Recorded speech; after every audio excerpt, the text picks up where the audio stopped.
Hello minasan, Hikiyami Moriko desu, and welcome to another drawing stream. I guess this is the technically first one of this indie fan art challenge streams, whatever.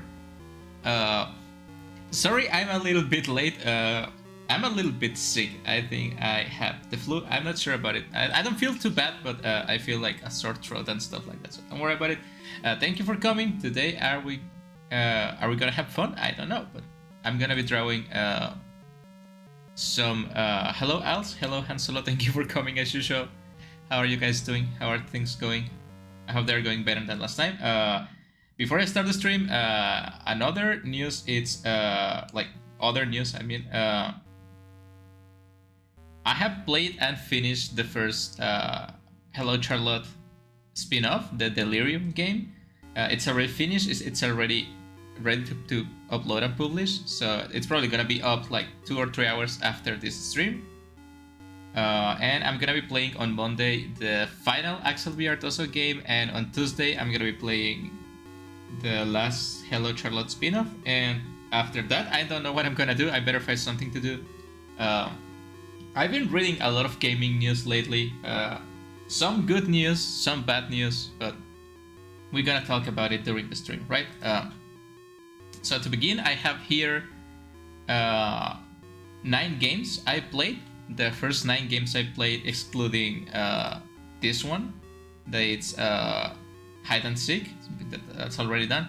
So we're gonna go 1, 2, 3, 4, 5, 6, 7, 8, 9, and with this one will be 10. So I'm gonna be doing 10 games per stream if possible. Some of these games, like the first one, like Carrion, I think. No, it's not called Carrion, it's called Veiled.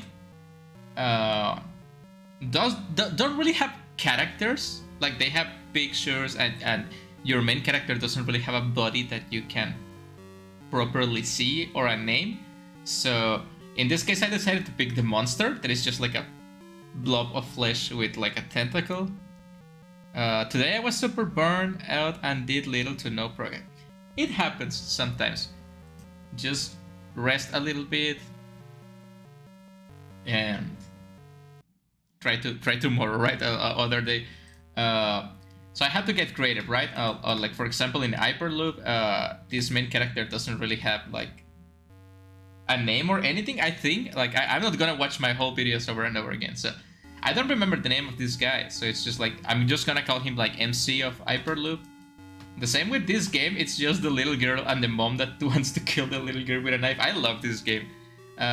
Because this might be a trend for a little while, because when I started making videos, I just played simple games, right? I didn't get into the visual novels, into the RPG Maker, horror, extravagant, exclusive, weird indie games until later, right? Until like a few months later.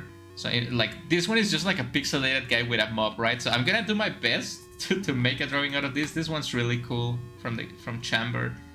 Again, you can watch all these games in my YouTube channel. You just have to go to the first video and just watch them all. Or like this guy, it's just like pretty much straight up just a guy, I don't know. This guy that it's like jumping and evading clowns. Really spooky game for me because I don't like clowns. Or like this little girl in a horror game, the Carrion Killer game. It's just I'm gonna do my best to make most of them make sense, right? So I have important news, not news that are related to me. I think for a change. I don't know if you guys, because I know like most of the people that watch my streams or my videos are developers, indie developers, or like just bona fide developers. We have a little problem with Unity. I don't know if you guys know about that, but we're having troubles with Unity lately. Of course, I'm talking about the Unity engine and stuff like that. It seems that someone at the Unity company, or I don't know what it is anymore,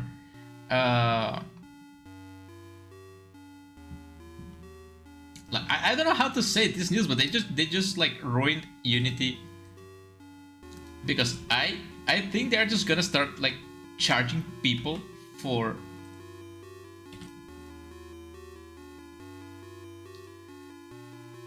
for every game they sell, I think that's what they are saying.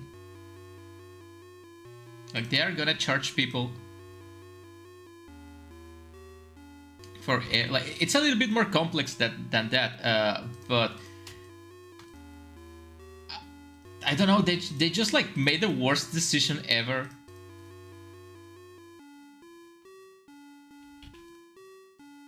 For some reason, like for some unknown reason.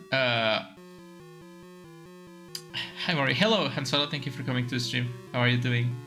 Yeah, the Unity CEO got silly and decided to... Yeah, and the thing is, I don't think that even if they backtrack from this, that let's be honest, I don't think they are gonna backtrack from this. They are not gonna backpedal by any means. The trust people, because I've been in like indie games development for like what, 6 years, 7 years, and every time you ask someone, hey, what is a good and reliable game engine so I can start making games, like 8 out of 10 times they are going to say Unity, right? Or they used to say Unity. But now you can't say that anymore, and I'm a little bit worried because, for example, Vtuber Studio, that it's the thing I use. So my eyes close, my mouth moves when I talk, and I do this little moving to the side and the side.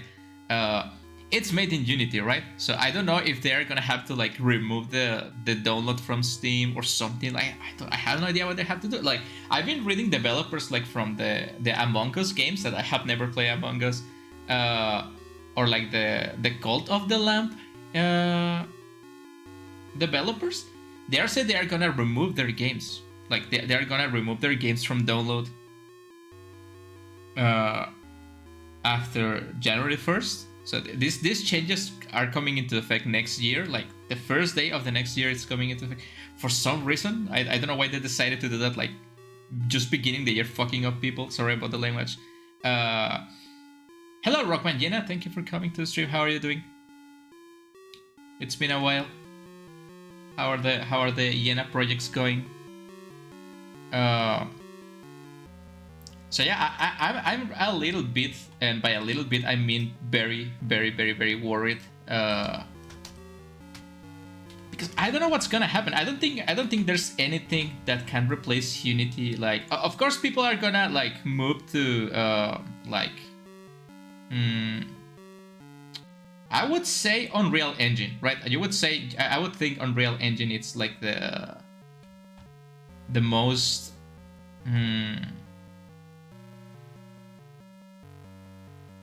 similar place to move your projects, I would say. I don't like the shape of this. I don't like the shape of this character. Going good, working on character profiles of some of my characters. I'm gonna post them when I get the chance. Nice. Yeah, I don't really recommend doing... I really like when developers make like dev posts like on Itch.io, because I like reading the progress people made on their games, or like the struggles and what the fuck did I do? What did I do? Oh, never mind. I just moved the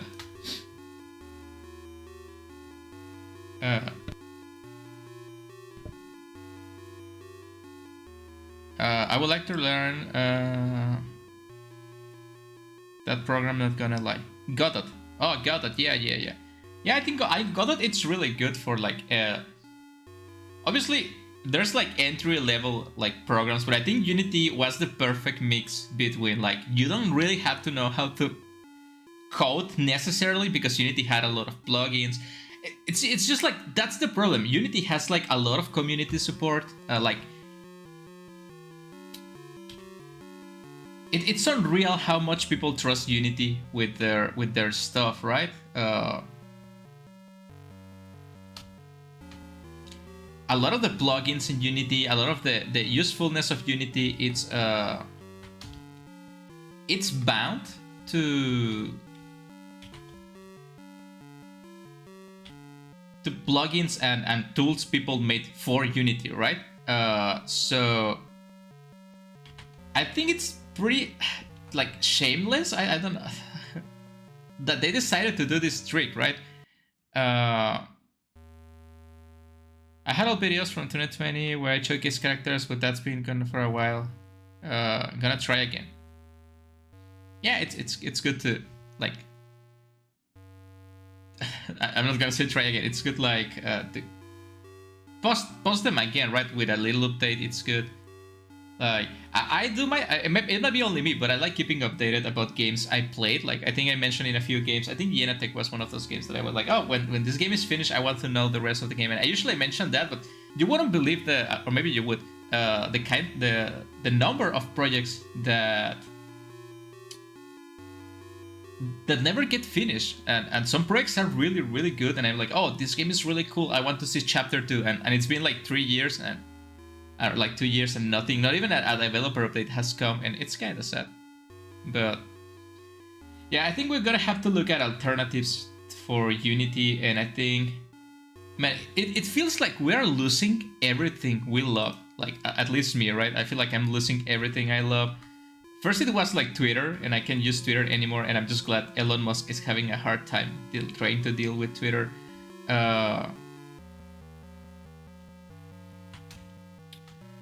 And then I'm just losing Unity, and I just feel like I'm running out of things I like because people just ruin them for like a certain amount of money. Right? It's not nice.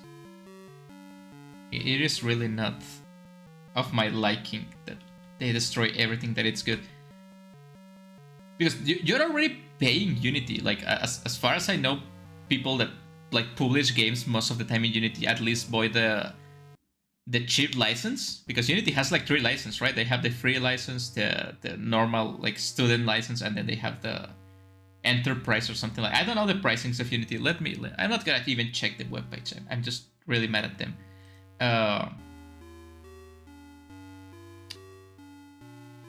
Don't worry, y'all. I'm not giving up on the new Yenatech. It's just taking a lot of time. It's good. Look, you know, take the time you need as long as it comes out eventually, and it's a great product.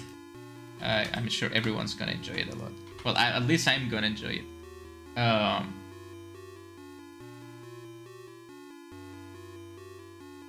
But yeah, it feels like Unity, it's kicking everyone in the nuts with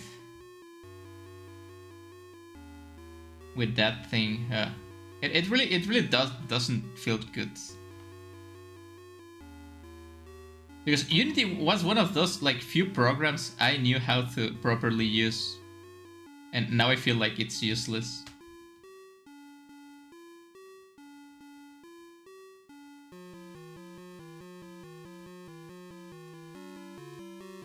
And once again, we are powerless to do anything, right? It's just we just have to sit here and watch. Or apparently Unity, it's putting into place some less than friendly, developer friendly. It's like less than developer friendly rules, so they can make more money. Pretty sure the people at Unity saw how many cheap Unity stock games are getting popular on YouTube and decided if we can make money, no one can. I feel like they are doing to game development what they did to games. They just want to monetize everything to the maximum amount of money they can get. Because you may know that you may not know. I mean, but I was a big Overwatch fan. I was a huge Overwatch fan. I'm not, but you know the reason Overwatch it's like ruined forever because money, right? Because these people wanted more money, and it's never enough money to them. The CEO of Unity decided to make game devs pay every time someone installs their game. Yeah, that means a lot of things, right? Because obviously it means that you as a developer may have to up the price.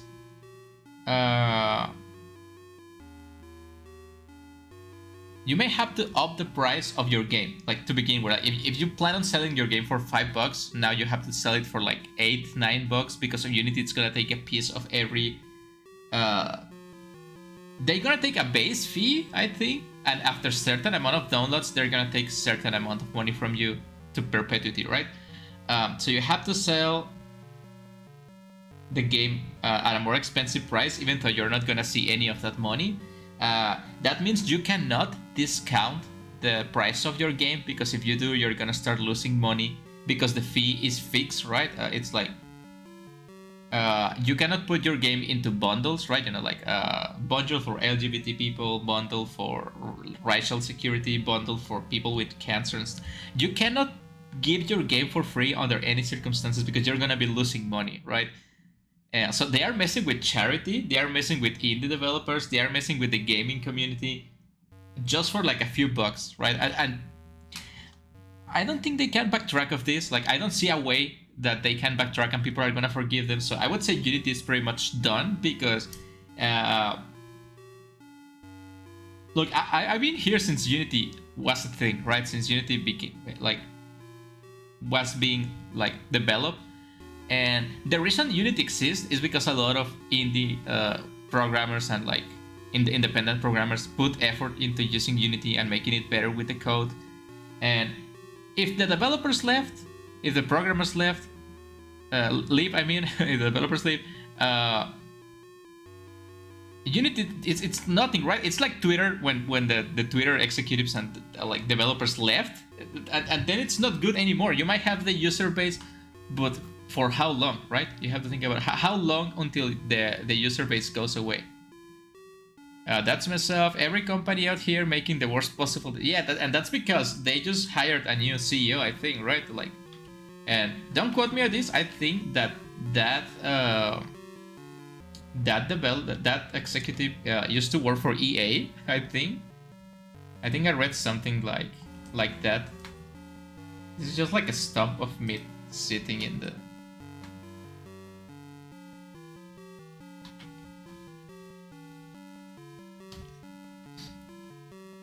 So yeah, the companies just don't want us to be happy at this point.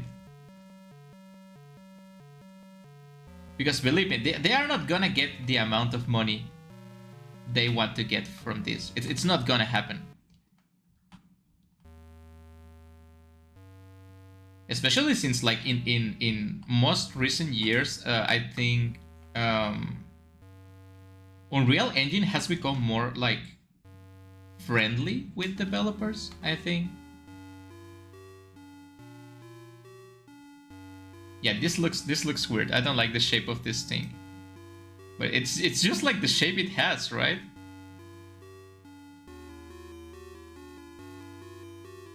It's maybe I can do, maybe what I can do, it's just like up it a little bit. This is really weird. Yeah, I heard the current CEO of Unity is the reason why EA started being so hated years ago and still is kind of. Yeah, so there's just like one guy deciding to mess with everyone for no reason whatsoever. I mean, obviously the reason it's money, right? So I guess there is a reason, but.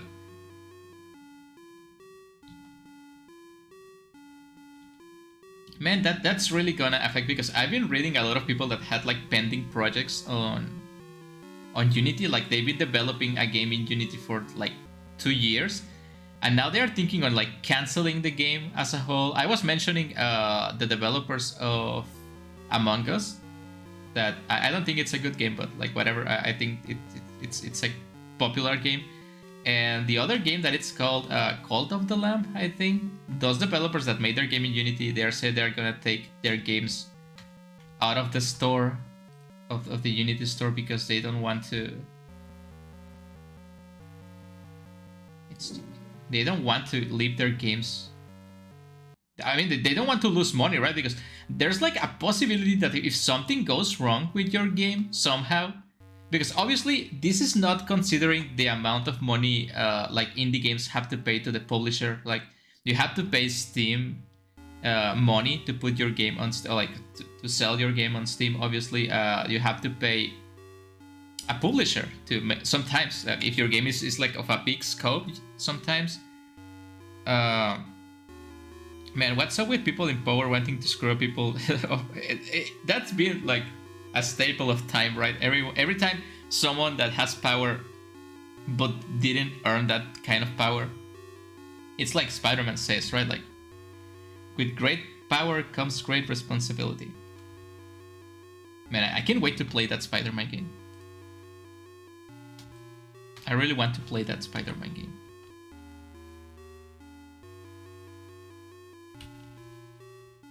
I think this is good. Maybe just like this, so it looks less weird. It still looks like one of, you know what? It looks kind of weird. Okay, just like that maybe.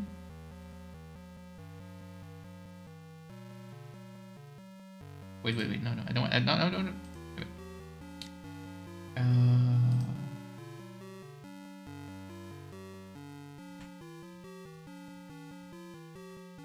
I think they look kinda alike, right?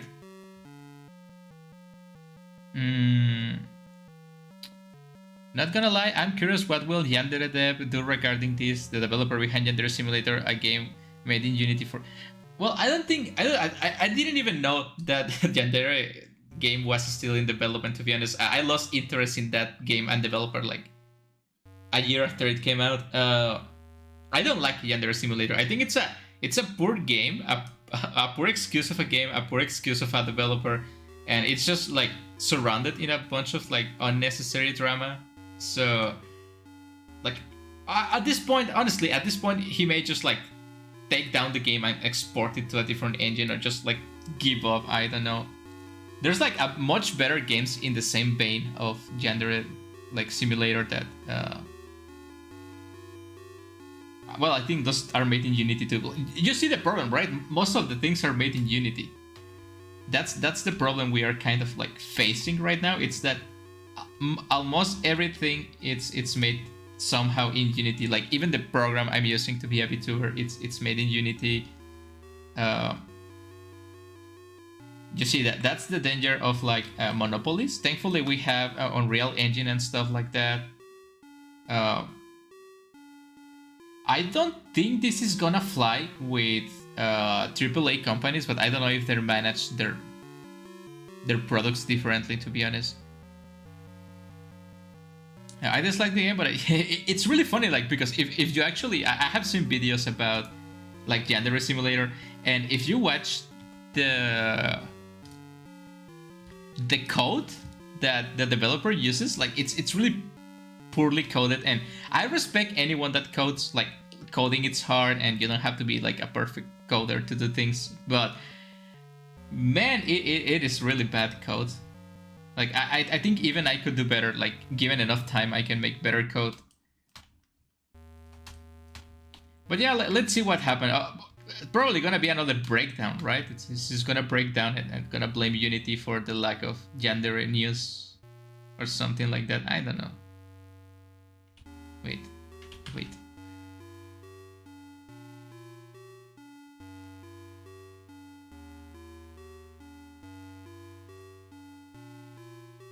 Well, you don't play it, but that's the thing. It's not about playing; it's about downloading, right? It's not if people play the game; it's if people download the game, which is really weird because, like, on a fundamental level, I think that's illegal. Like, that's illegal to do because the only way they can know when your game is downloaded and installed it's if they put some kind of like file in your game. So they will be putting additional files on every game that is made with Unity or was made with Unity, which is really weird. Like, I don't know how they can do it. Like, I know how they can do it in games made after the update, because they're just gonna add like, when you're compiling your game in Unity, they're just gonna add some files that they can track, which is illegal because at least here in the United States, you cannot track that kind of privacy settings without like the knowledge of people, and I think it's really legal in here.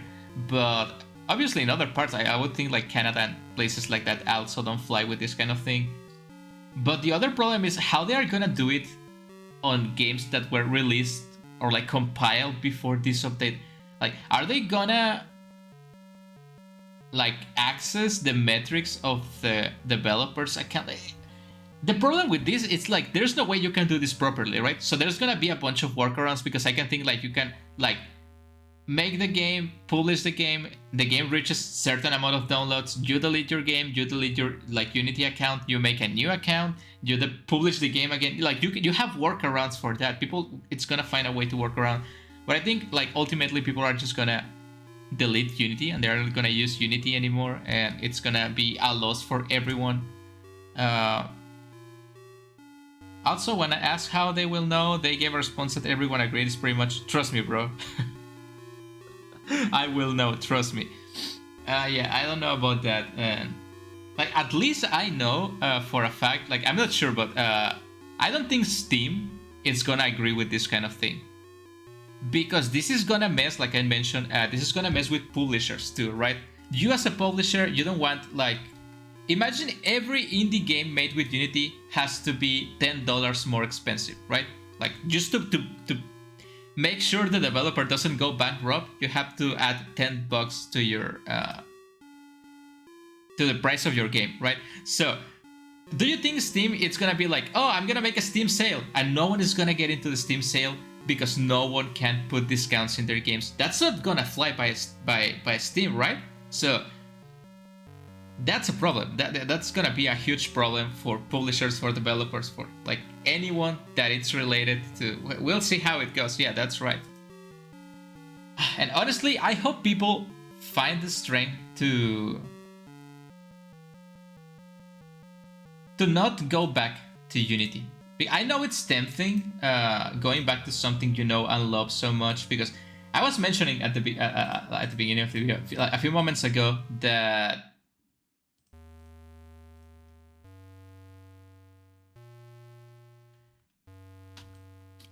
I love Overwatch. Like, I used to love Overwatch so much. You have no idea how much Overwatch I play, like, back when I was in, like, university in... Sorry, I'm a little bit sick.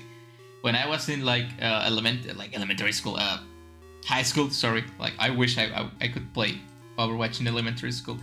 I think Overwatch came out in my last year of high school. I don't know. I don't remember. No, I was already out of high school by that point. Yeah, I was in university when Overwatch came out. Great game, amazing game. I spent like at least 5,000 hours playing Overwatch. And it was such a good game, but then greedy people got a hold of like the game and they just ruined forever. And the game has never been what it was, and a lot of people like me hate the game because they used to love the game, right? And I think the only way you can actually hate something that much is if you used to love it, right? Because otherwise you just ignore it. Well, I think this one's done. I think it looks like a giant Richard, but now it looks like this character is looking at this other character and it's like, oh my god. I think it looks quite similar, right? I think this is like a blobby flesh of blobbiness. Maybe you can just make it like a little bit fatter, like, so it doesn't look that weird.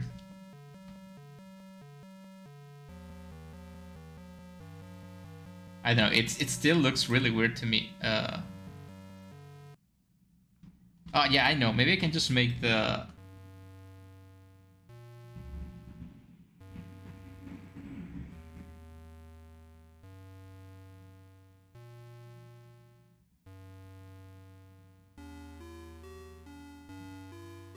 I think like that. A Richard, yeah, it's a Richard. I'm not gonna say it.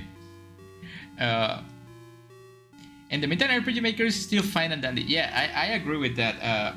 Thankfully, RPG Maker is made, I think, by Kadokawa Entertainment. Like, Kadokawa has a lot of things to do, right? It has a bunch of different businesses, and like, I'm surprised because the older versions, I know the older versions of RPG Maker are a little bit like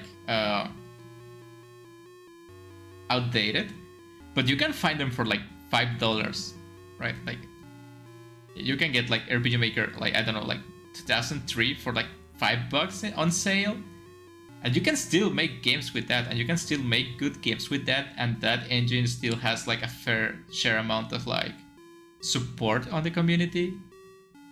Like, I know that the favorite RPG makers are like MB and MC, but like really, RPG Maker is such a good engine. I would say it's my favorite engine. That used to be Unity, but RPG Maker is so much more entry-level programming, right? To be fair, you don't really get that much to work with that screenshot. Yeah. And that's like the only actual thing I could see that was resembling of a character I could draw. Because the other was just like a blob of flesh, like the other character in this game, aside from the human and the doctor that you don't really see, it's just like this. It's just like, yeah, that's the character, right? I hope you guys like this fleshy blobby character, right? And that's the other character. No, thank you. We're gonna have to use this Richard. You know what would look really cool into this monster? I know it's not part of the original design, but how about I give it some cool shades?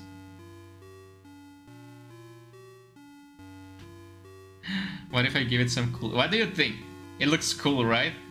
Look at this cool Richard. Okay, let's keep going. But I think this is good enough. Maybe I just have to make the legs fat, right? Maybe if I just make the legs fat, it's gonna be better.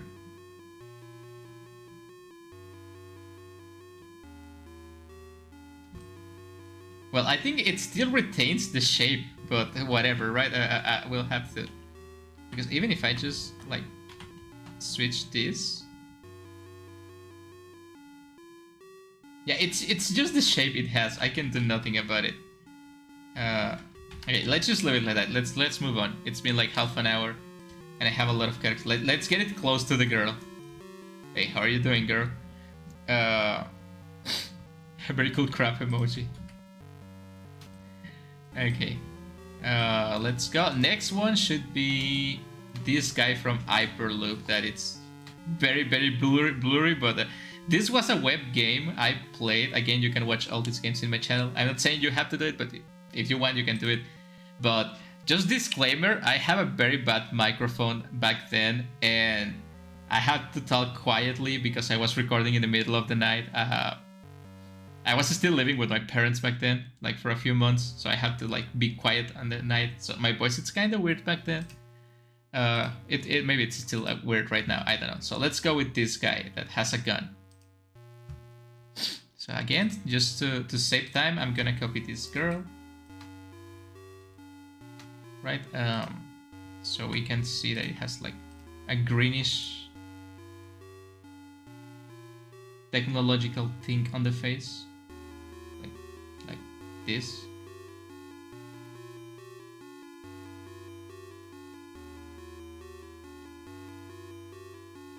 But yeah, we'll have to wait and see what happens with Unity. Whatever happens, it's already such a shame.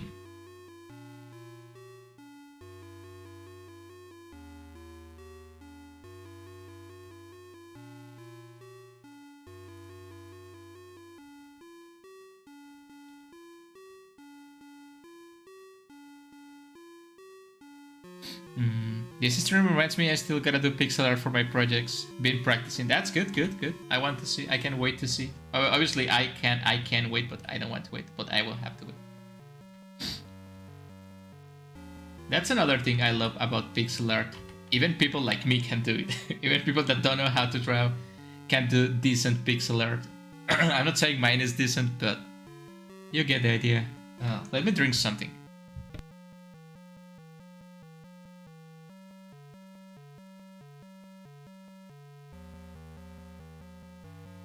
I'm back. Sorry about that.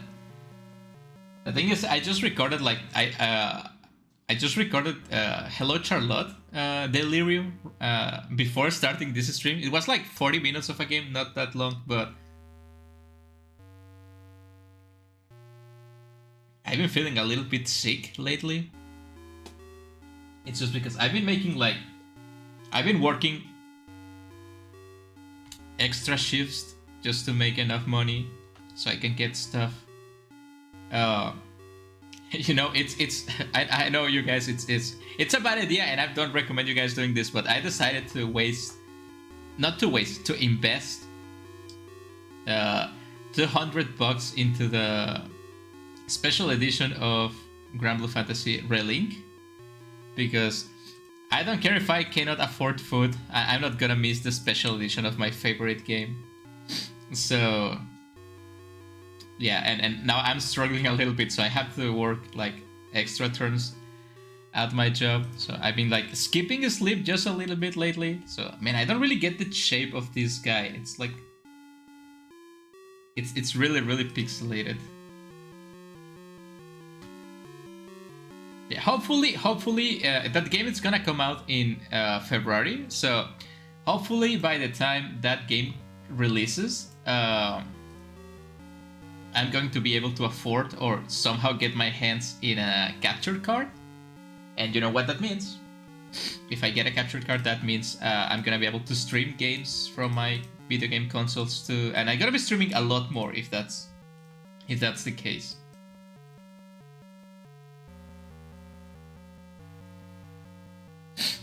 What does the special edition even include? Well, you see, I'm gonna go real quick to the website because it includes quite a few things. Most importantly, it includes like a little figure statue of Bahamut the dragon. So that's the most important thing I wanted to get, because I have a deep regret inside my soul that when I was in university, I didn't have a lot of money, of course, because I was spending everything in my education that didn't help me get anything, so I think it's a waste of money. But I didn't have a lot of money back then. And back then, it's when Persona 5, the original Persona 5, came out, and it had a special edition that included like the school bag of the protagonist. And I was like, oh, I want to get it. And it was like, oh, I don't know, like 100 and something dollars. And I didn't do it. I'm gonna do it later. And by the time I wanted to do it, it was gone. It was gone, and I was never able to get my hands into that special edition. And I just regret it a lot, because it wasn't that much money, and I knew I could have made the money eventually. So the special edition here includes the Proto Bahamut, the like statue figure. It's like a little Bahamut. I don't know if I can show you guys. Maybe I can show you like this. Wait, what the fuck? Yeah, no, wait. I'm gonna show you properly. Like this. Okay, here it is. It includes this awesome Proto Bahamut figure. Like, you cannot tell me that's not awesome. And look at the box. Look at this. Just this is worth it. Like, I don't really have that much. Like, obviously, as someone that it's like monetary in limited, I don't have a lot of things. I think the only Grand Blue Fantasy things I have is the Narmeya music CD, the Nier music CD, and like a little like promotional Nier poster. I'm sorry, they gave me with the acrylic stand. I think no, it was with the CD, and I have like a Nier acrylic stand that someone in my crew got for me. But like, I don't have anime figures. I don't have other figures. I don't have anything. So I really wanted to get this to put in my shelves. And it includes this figure that it's actually really cool. I don't know, you most of you guys don't play Grand Blue Fantasy, but that's really cool. It includes like this sword, like it's the sword of the main character in the game. In this game, to be specific, in Grand Blue Fantasy, the normal game, it's not the sword, but includes the keychain for the sword. I don't really use keychains because they usually break and I lost them. But I'm just gonna keep this in my house for like decorating something. It includes, I think this is the art book. No, this is the box of the game. So it includes this special box for the game. Well, it says here, it includes Grand Blue Fantasy Relink for PS5, the Proto Bahamut statue figure, the Sword of Eos keychain, that it's this thing, art book with over 100 pages, and I need you guys to understand this. I love art books. Like, one of the things I do have in my bookshelf is art books. I have the Persona 3, 4, 5, and 5 Strikers art books. I have the promotional art book for Grand Blue Versus, and I have the promotional art book for... Well, I have the special edition of the Catherine game, the Catherine Full Body game. So just solely because they have art books. Like I cannot express how much I like physical art books. I just love them. I just love to open a book and just see a bunch of cool like illustrations that I can get inspired by. And it has the soundtrack CD with 12 tracks. I don't really care that much about the soundtrack CD because I don't really have a way to play CDs. Like my PC doesn't have a CD drive. Well, I think the PS5 can reproduce. I don't know. Maybe I can use it there, right? It includes a set of 5 postcards. I don't really know what that is. I think it's these things, right? I think this is these 5 things. I don't think I would really use postcards for anything. And it has some DLC for the game that I don't really care about the DLC for the game. I'm not a big fan of DLC, but it's included. Whatever, right? So, yeah, this is the main reason for me to get it. The Proto Bahamut statue figure. It's just too good. Like if you're a real Grand Blue Fantasy fan, you have to get this. I mean, if you can, right? And I don't want to keep anything. Let's keep working on this. I think this guy's a little bit taller than the girl, so let's make it a little bit taller. So yeah, that's the story of how I'm gonna eat rice and like soy sauce for the next 3 weeks. I don't know. I'm close to paying my debt to myself, so.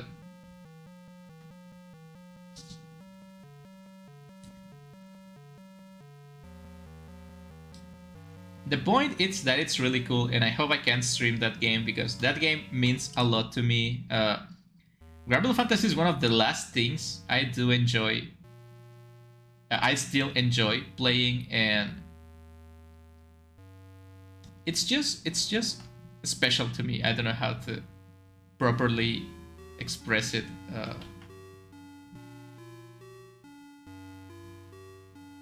It's one of the things people haven't ruined for me yet somehow, so hopefully I can play that game on the channel.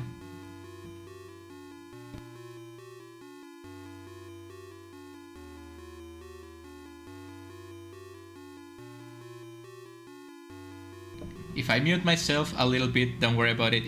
I'm just blowing my nose because again I'm kind of sick, so hopefully I don't get too sick that I don't have time to stream because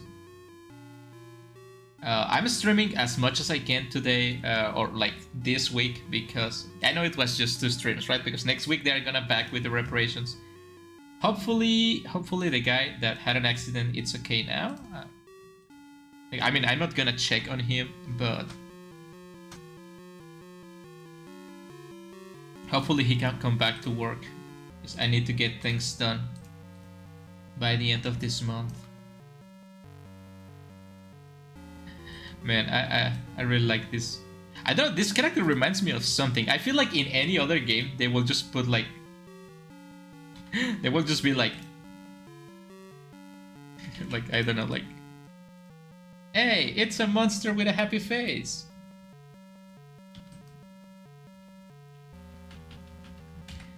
Well, let us go. I think I might be using this simple art style for the characters in my new game. It's simple enough because obviously, since it's an horror anthology, it's gonna be a bunch of different characters, and I don't think I have time to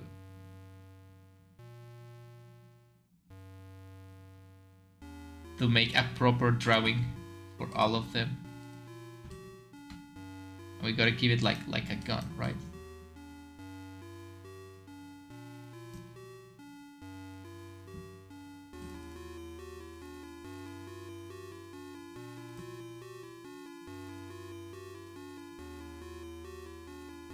That looks like a boomerang. That doesn't look like a gun. I actually have bad memories of this game. Like, it's my own fault having bad memories of this game, because the developer of this game contacted me to let me know that they were featuring some of the people that play their game in a video. But back then, I didn't I didn't assume someone would give a damn about me, so I didn't check my mail until like 1 or 2 months. I just started making videos, right? So I was like, no one's gonna give a damn about me. I'm just gonna make this like email for things, and I'm not gonna check it because no one's gonna send me anything because I just started playing games, right? And I checked the mail like 2 months after, and I was like, oh, we want to feature in this, and I was like, oh damn, I didn't answer them in time, and now I feel bad because I wasted an opportunity to interact with someone. You know, that happens, right? There's nothing you can do. It's, oh man, I'm in the wrong layer, damn it. Why nobody told me I was in the wrong layer? It's okay, I can fix it, it's not a big problem, yeah. So I think you have to put something like this here. And like the boots, right? Oh yeah, this guy has boots, so we're gonna have to.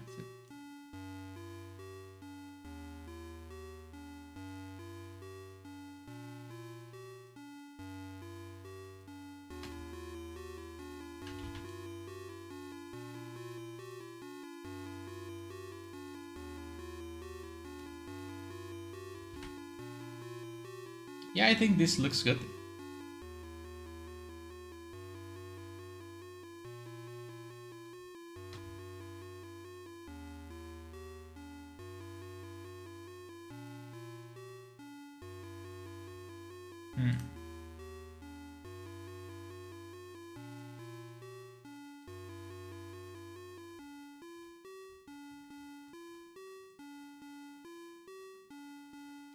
I'm running out of topics to talk about.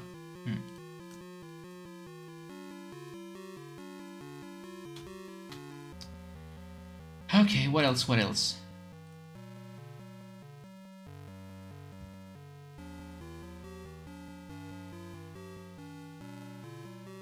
What else is new in the gaming universe? Well, yesterday there was 2 big events. I think this was yesterday or like 2 days ago. There was a big. It was the Nintendo Direct, I think, and the PlayStation Showcase, I think it's called. Not a lot of good games were. Let me check what games were revealed back then. Like again 2 days ago. At this point, I don't know if you guys like Nintendo, right? I used to like Nintendo games. I don't anymore. I don't like Nintendo as a company anymore. I don't like...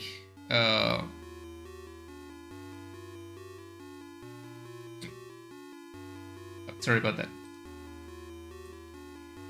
I have a very complex... Again, Nintendo is one of those things that I used to like, but now I hate.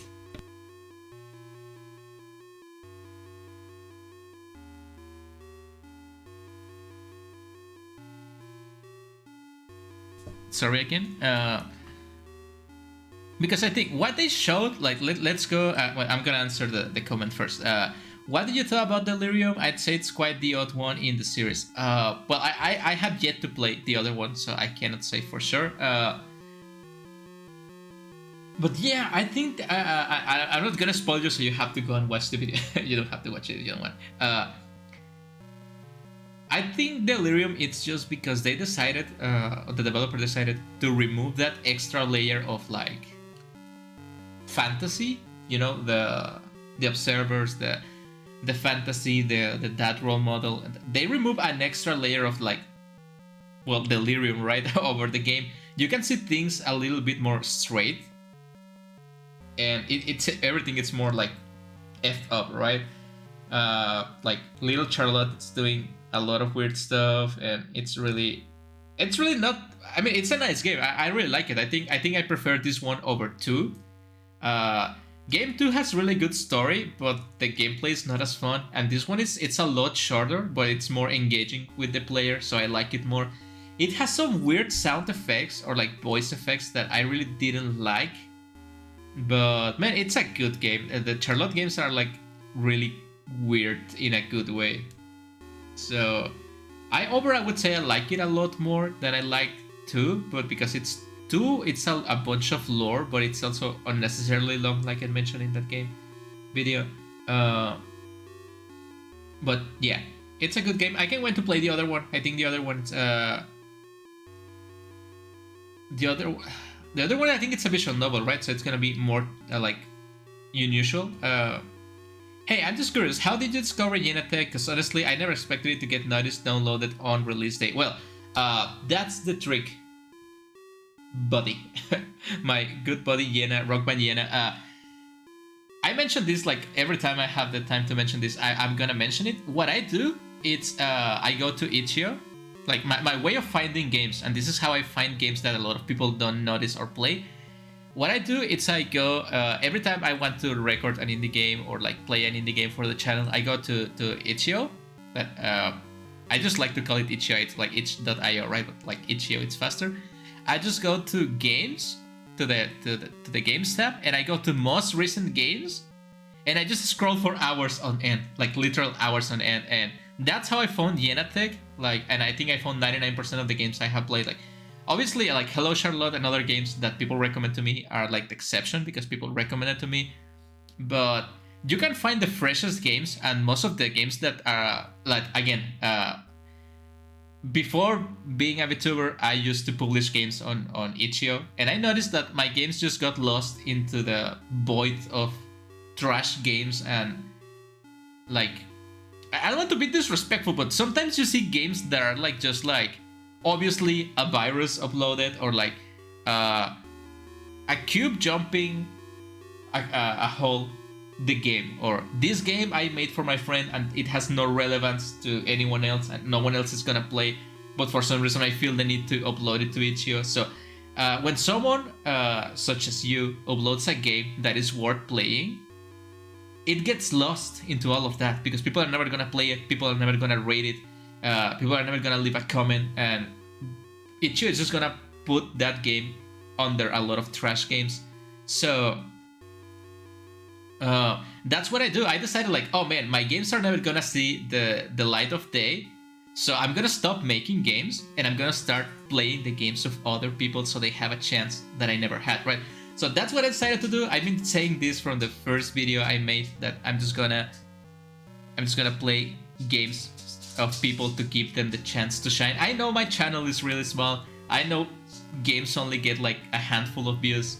That's not my fault. I'm doing my best, but I'm trying to give everyone visibility that no one gave my games. Like, I made like 20 games in my years of just game developing, not VTubing, just game developing, and no one noticed those games. And yeah, they maybe they weren't the greatest games, right? But that's the thing. I didn't get comments saying the game was bad. I just didn't get comments. I didn't get downloads because no one sees the games, because no one searches for like most recent games. They always go by popular, new and popular, top sellers, and top rated, right? That's the thing. No one goes to most recent because it's such a waste of time. Like, believe me, I have spent hours on end scrolling the most recent tab only to find like one or two games that are decent. And when I say decent games, it's not me being like mean to people. I just mean games that I can actually play, because most of those games are like alpha versions. They are like I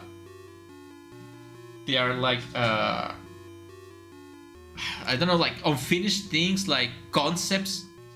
Some of those games don't even have descriptions. They don't even have screenshots of the game. So obviously I'm not gonna download something that doesn't have screenshots and doesn't have a description. It might be a virus or something like that. You don't know, right? Some of these are just like Unity flip assets, like flip asset games that they are not original and they have nothing to offer except like a cheap screamer. Yeah, I made 20 games, and I'm never gonna upload those games because they are not part of what I am, like who I am now. So I just have like, I think 4 games uploaded now. That it's a date with Hikiyabi Moriko, a date with Capomillo, another VTuber that I used to watch. Well, I still do sometimes. The Miruko's Couch Adventure, that it's my favorite game I have ever published now.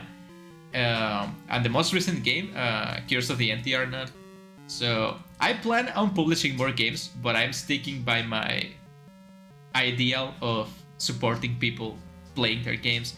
So yeah, that's what I do. And like, when I find a game that looks cool, like Yenatech did, like your games guys, or other games I have played, and oh, this game is really cool. And that's another thing. I might see a game that looks really cool, but if the game already has like if the game already has a gameplay or a bunch of comments, I don't play the game. Even if it looks cool, I don't like quote unquote waste my time playing games that already have attention. I always go for the games that have no comments, no videos, no ratings, no anything, because I'm trying to give people the chance that someone play their game. And the thing is, like you just mentioned, honestly, it made me happy because you are the first person to record gameplay of it. That's the thing. You have no idea how happy it makes me. And there's just a bunch of things in life that actually brings me joy. And one of those things that actually brings me joy is when people say, "Hey, thank you for playing my game. I'm happy that someone played my game. I never thought someone would play my game." And I was like, "Oh, you're welcome. I do enjoy it a lot." But it's good to see people happy, right? I think that's the only good thing I'm doing with my life.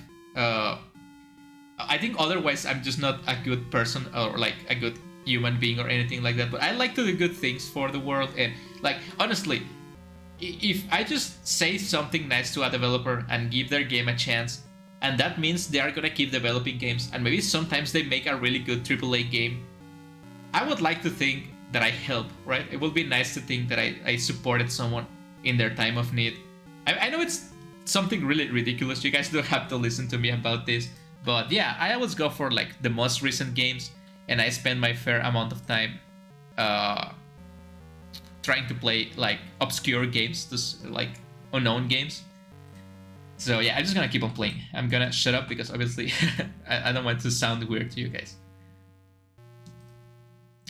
Sorry about that. I just sometimes get like kind of emotional when thinking about supporting people, because I'm obviously doing a terrible job at supporting people.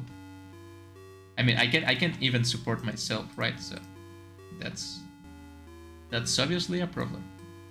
Anyway, I think this guy's looking good. I think it's pretty much done, right? Well, he's a lot taller. I think he has like, wait, has like something like this in here, right? Yeah, I think it has something like that.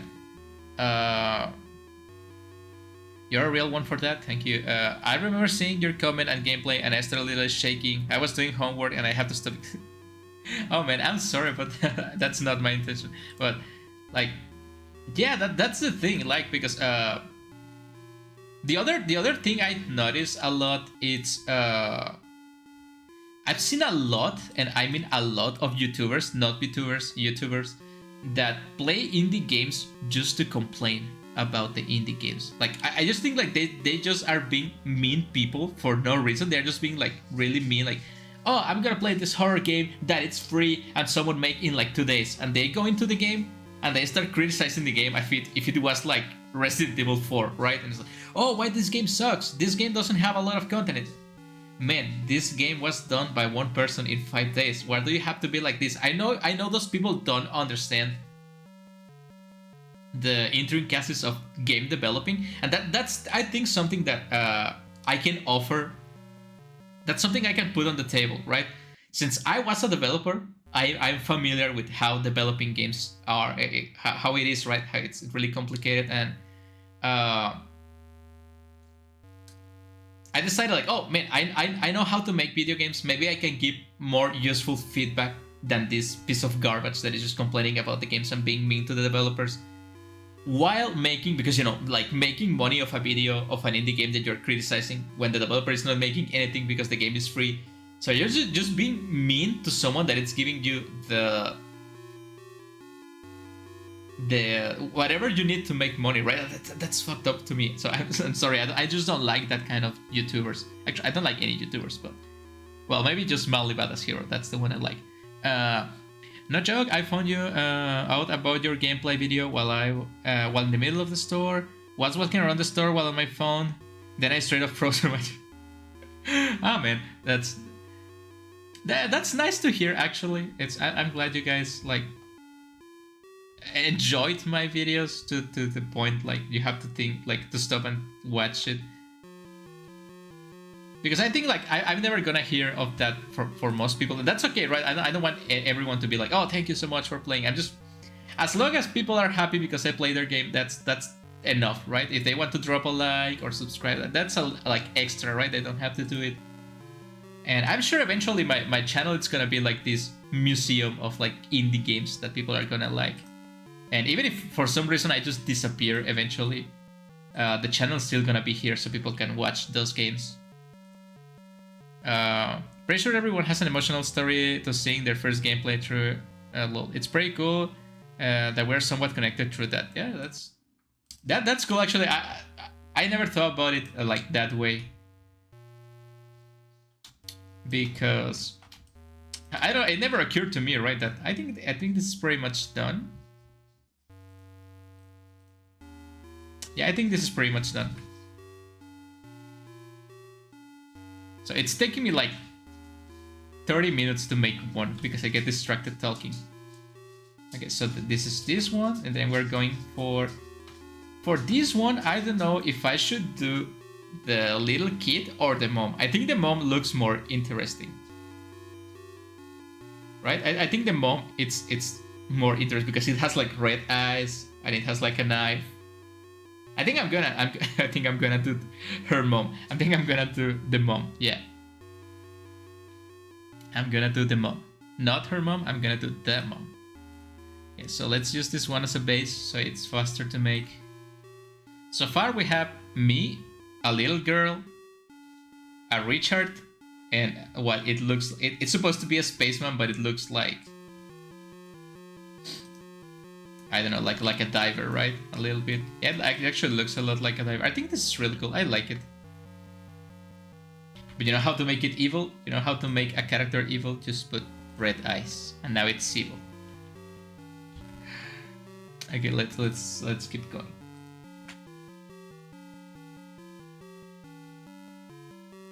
Okay, we're going. I'm doing the mom. Yeah. Okay, so first off, I'm gonna be doing the pink dress.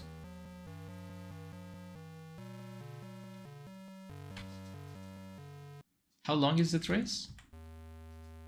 Like about this long, right?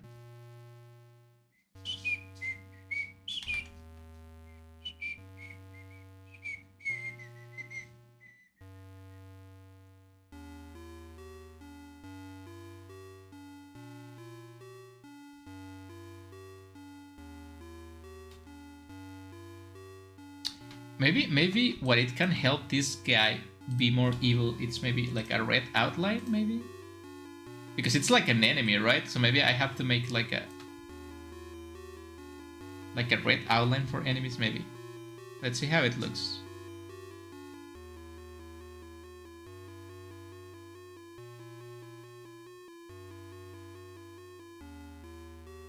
But yeah, it's just actually really nice to be able to talk to people on stream.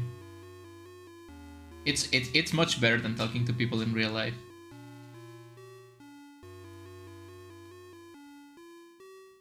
You can see by my long silences in streams that I'm not really good at talking with people or to people. I think that's a little too red. Maybe like.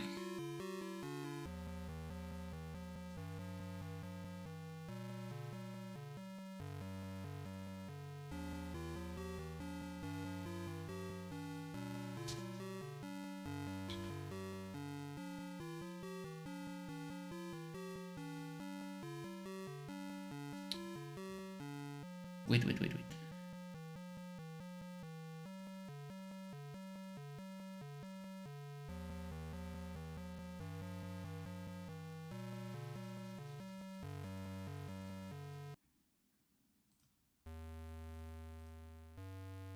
Yeah, I think that's much better.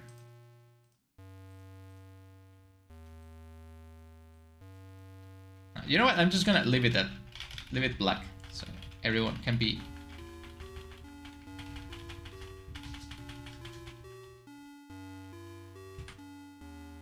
Okay, let's keep working on this one. Actually, let's make this one a little more like dynamic.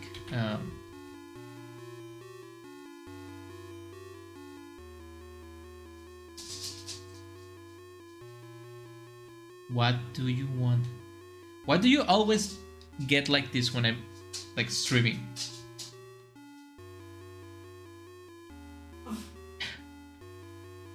I don't know why she likes to be annoying when I'm streaming.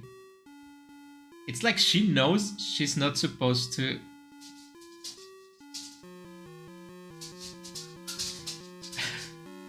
Like, oh, maybe I should stay quiet while my dad is streaming. And she decides not to be. Oh, actually, I have to make this more gray because you don't even see it.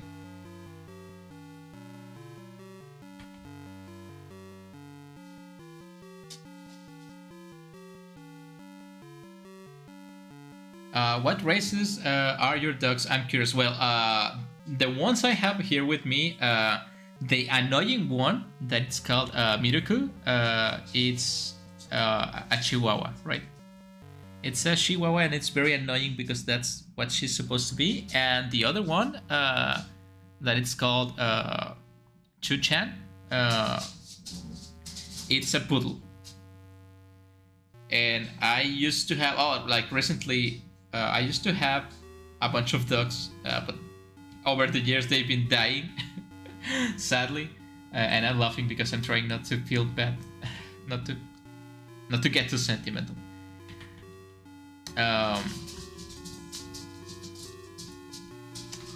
Shut up. They're really cute. Yeah, I'm gonna try to talk about it. I was getting a little bit depressed.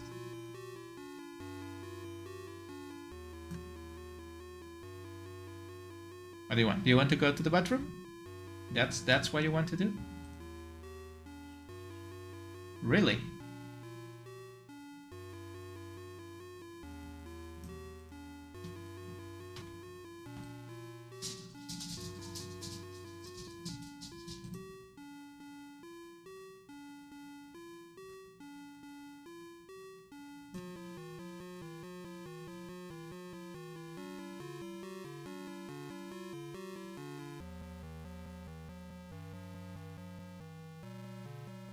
They're really good dogs. It's just like they're like too attached to me. Like they just like me a lot. I know that's a weird thing to say, but I think animals like me a lot because I spend a lot of time with them.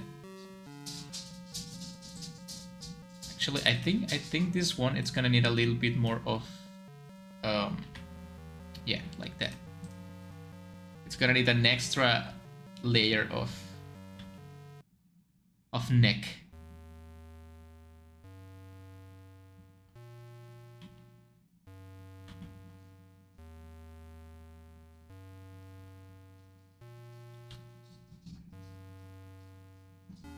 She's supposed to have her hair tied up, right? Oh, God gracious, what do you want? What program are you using for the pixel art? Yeah, Photoshop. I'm using Photoshop. To be specific, it's CS6, I think.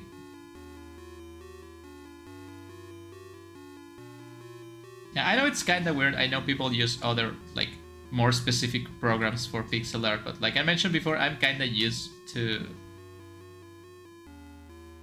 Photoshop. So it's what I've been using, and I think I'm gonna be using this until I can no longer use it. Because you see how now, like, that if you're using like how is the newest version of Photoshop called? I forgot. CC, like Photoshop CC, like the cloud Photoshop. If you're using that, you have to pay. What the freaking cake do you want? What do you want? Nope. Can you wait like an hour? Can I take that as a yes? Is that a no? Why are you so cute? Tell me. Why are you so cute?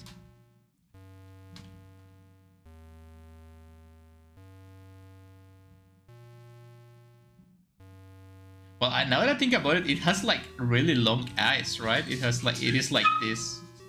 Okay, I think she wants to go to the bathroom. I'm gonna be back in a moment, guys. please wait for me. You can admire the amount of characters I have done so far. Well, I'm gonna put the BRB. I'll be right back.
Well, I'm back. Sorry about that.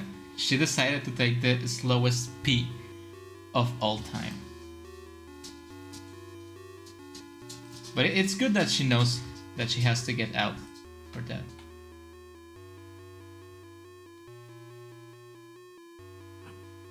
Oh, what do you want now? Shut up. I think this is more like a cleaver than a... Well, it's like a bigger knife, right? Maybe this is kind of small.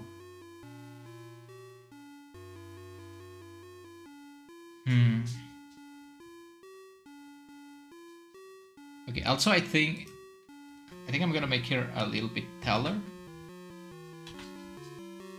Just enough to... like that, and I have to make the hand a little bit bigger.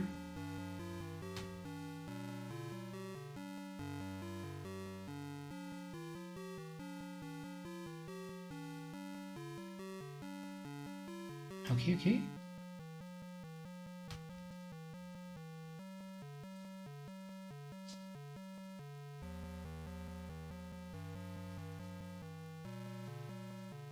think maybe the face it's a little white. Because here it looks weird, right? It looks like it has like a very symmetrical face. You know what makes it spookier? Like a red mouth, like ah. Maybe I'm having too much fun with this. Maybe it's illegal to have this amount of fun. What I'm gonna do is maybe like that, or maybe like this. Yeah, I think this is better.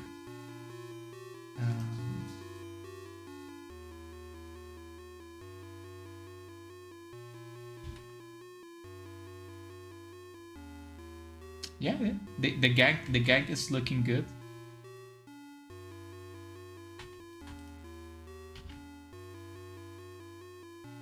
Because she doesn't really have a mouth or anything else, right? Which made me think that, yeah, the girl was about the same, so there wasn't much to. Okay, but real talk, this is a really cool TV. I miss CRTs.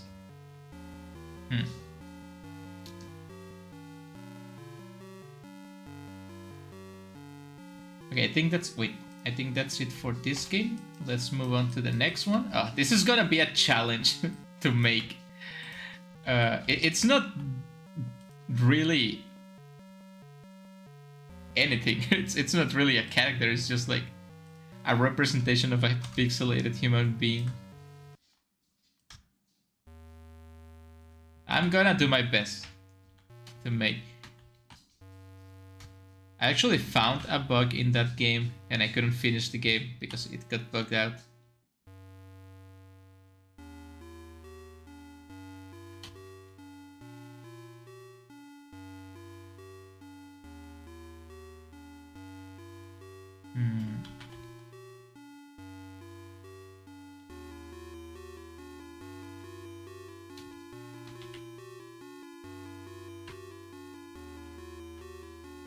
And then the developer told me like, oh, you found a bug in the game. You won't be able to finish the game because the game is supposed to finish after like a certain event happens, but it never did. So I just like kept on walking until nothing happened, and I decided to stop playing. I gotta go for now. Have a nice day. Thank you for coming, Rupanjena. Hope you have a nice day too.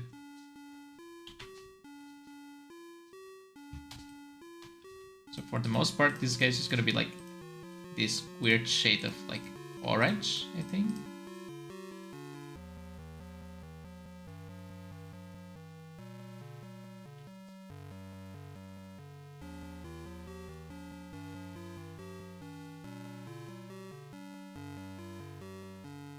By the way, I don't know if he's like missing a piece of his head or it's just like he's looking to the side, right?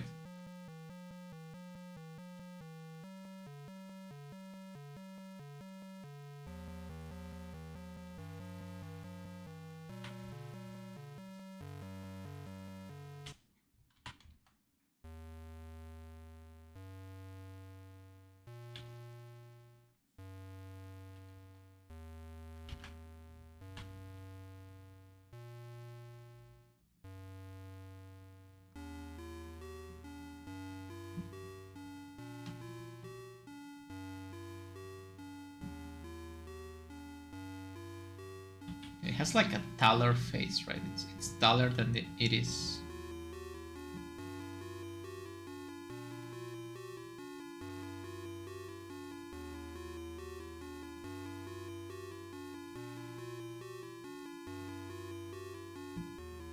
So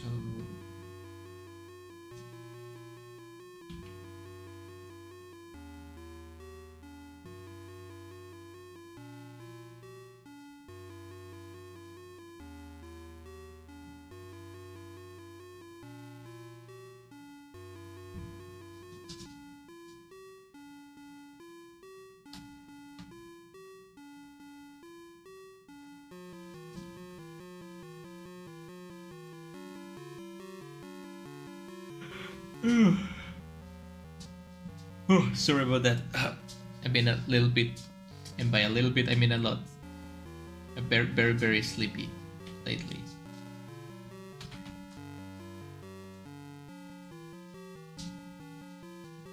And you know, sometimes I think like, oh, maybe I don't have to stream today. Maybe I can take a break, but no, that's not the mentality one should have to find success, right?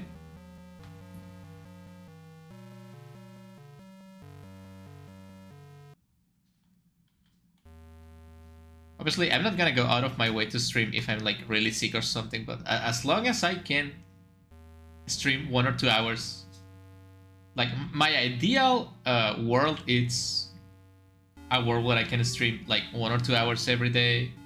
I can upload indie games like almost every day, and obviously that I'm making money out of this, because otherwise I don't think I can do this every day, right? But if that never happens, it's okay. As long as I can do this like 1 or twice a week, it's a good like hobby to have. I think that's pretty much it, right? There's not a lot I can do with this guy.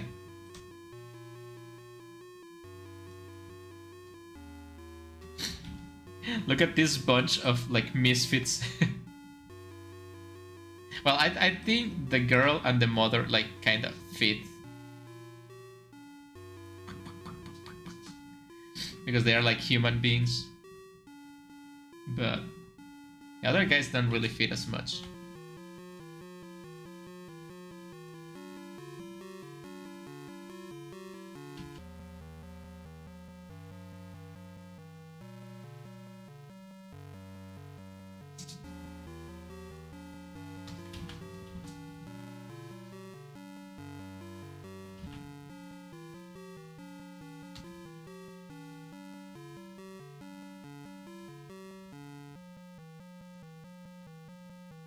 And yes, this is a game about mopping the floor.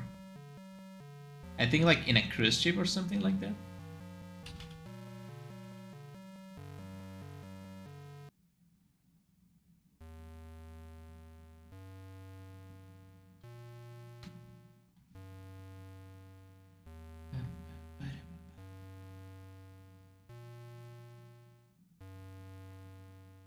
Oh yeah, I wanted to talk about the...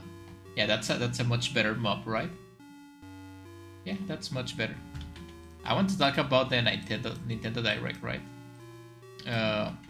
So yeah, like I was mentioning, Nintendo Direct, it was like yesterday, like a few hours ago, and they show a bunch of games, but in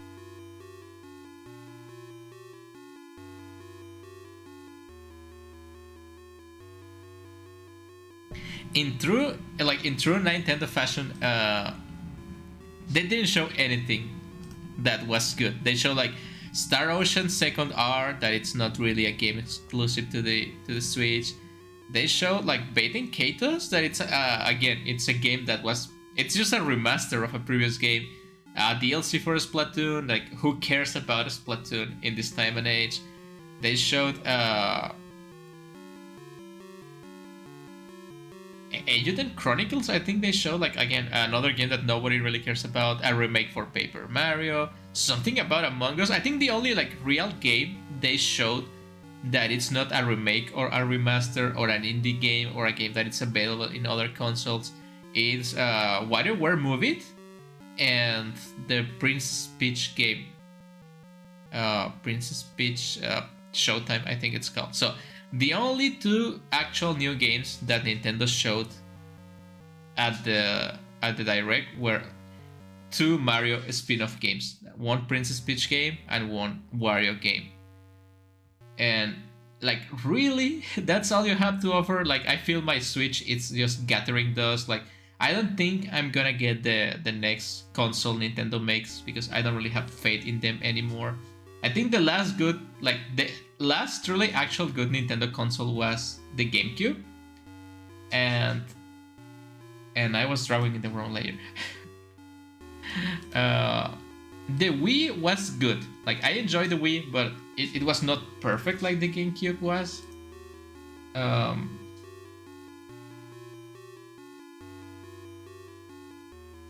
And the Switch has just been like a huge disappointment every time I try to do something with my Switch. Did you ever had sleep paralysis? Oh man, I've always wanted to experience one just so I can see how it. The short answer is yes. The long answer is when I was like 12 until I was like 15, like for 3 years straight, for no reason whatsoever, I had sleep paralysis like almost every night. Like almost every other night. I think I mentioned this before, but if I dream, most of the time I'm just having nightmares. Like I don't have regular dreams. I always have like nightmare dreams. I think I just like I'm the kind of person that like just gets too stressed and like has a lot of anxiety over things. Like I can manage my anxiety when I'm awake, but I feel like when I'm sleeping, my body just loses control and everything goes to heck. So yeah, I have a sleep paralysis like at least once a week for like 3 or 4 years, I think, and then just suddenly stop. Like I never went to the doctor. I never went to like a psychologist, like a psychiatrist. Never. It just like out of nowhere. Maybe it was puberty, right? I don't know. It just stopped out of nowhere. So it got to the point where I could actually like move in the sleep paralysis. Like I was getting so accustomed to the sleep paralysis that I was like able to like make a like close my fist. That's what I usually like. If you ever had sleep paralysis and you want to like get a hold of yourself while you're at it, you need to close your fist. Like you close your fist, and I don't know what that helped me, but like you close it and you start moving and like you start drifting between like this like dream reality thing and actually being awake. And the longer you hold your fist closed, at least for me, that's how I got a grip that I'm dreaming. This is not happening. That thing that it's like a shadow monster, like just sitting on my bed. Because like get this, when I was a kid, I used to share a room with my 2 sisters. I know it's horrible. It was such a small room, and we have like these bunk beds, right? I was on the bottom of the bunk bed. And the room was really, really dark all the time, especially like under the bunk bed. It was really, really dark. So when I wake up at night, I will be like, let me draw it a little bit because it's kind of weird. So let me explain it real quick. So let me show you how I managed to work this out. So I'm gonna just draw my point of view, right? Let's just say this square, it's my field of view when I'm sleeping, right? Like when I'm sleeping and I wake up in the middle of the night with sleep paralysis, this is what I'm seeing. So first off, there was a door in here, but it was open, so it was like this, and this was the lower frame of the bunk bed. Let's just make it, I think it was blue. We don't have that bunk bed anymore. I think it was blue. So this was the lower end of the bunk bed, and this was the upper frame of the bunk bed, that it was red because for some reason my sisters like red.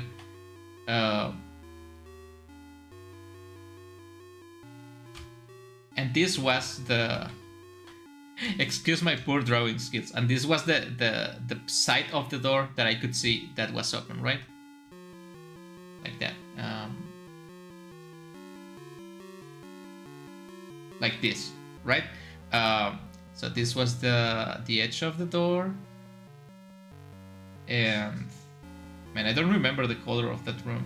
It's been so many years. I think it was like this color, and then there was darkness, right? So this is what I could see every time I woke up. This is what I could see, right?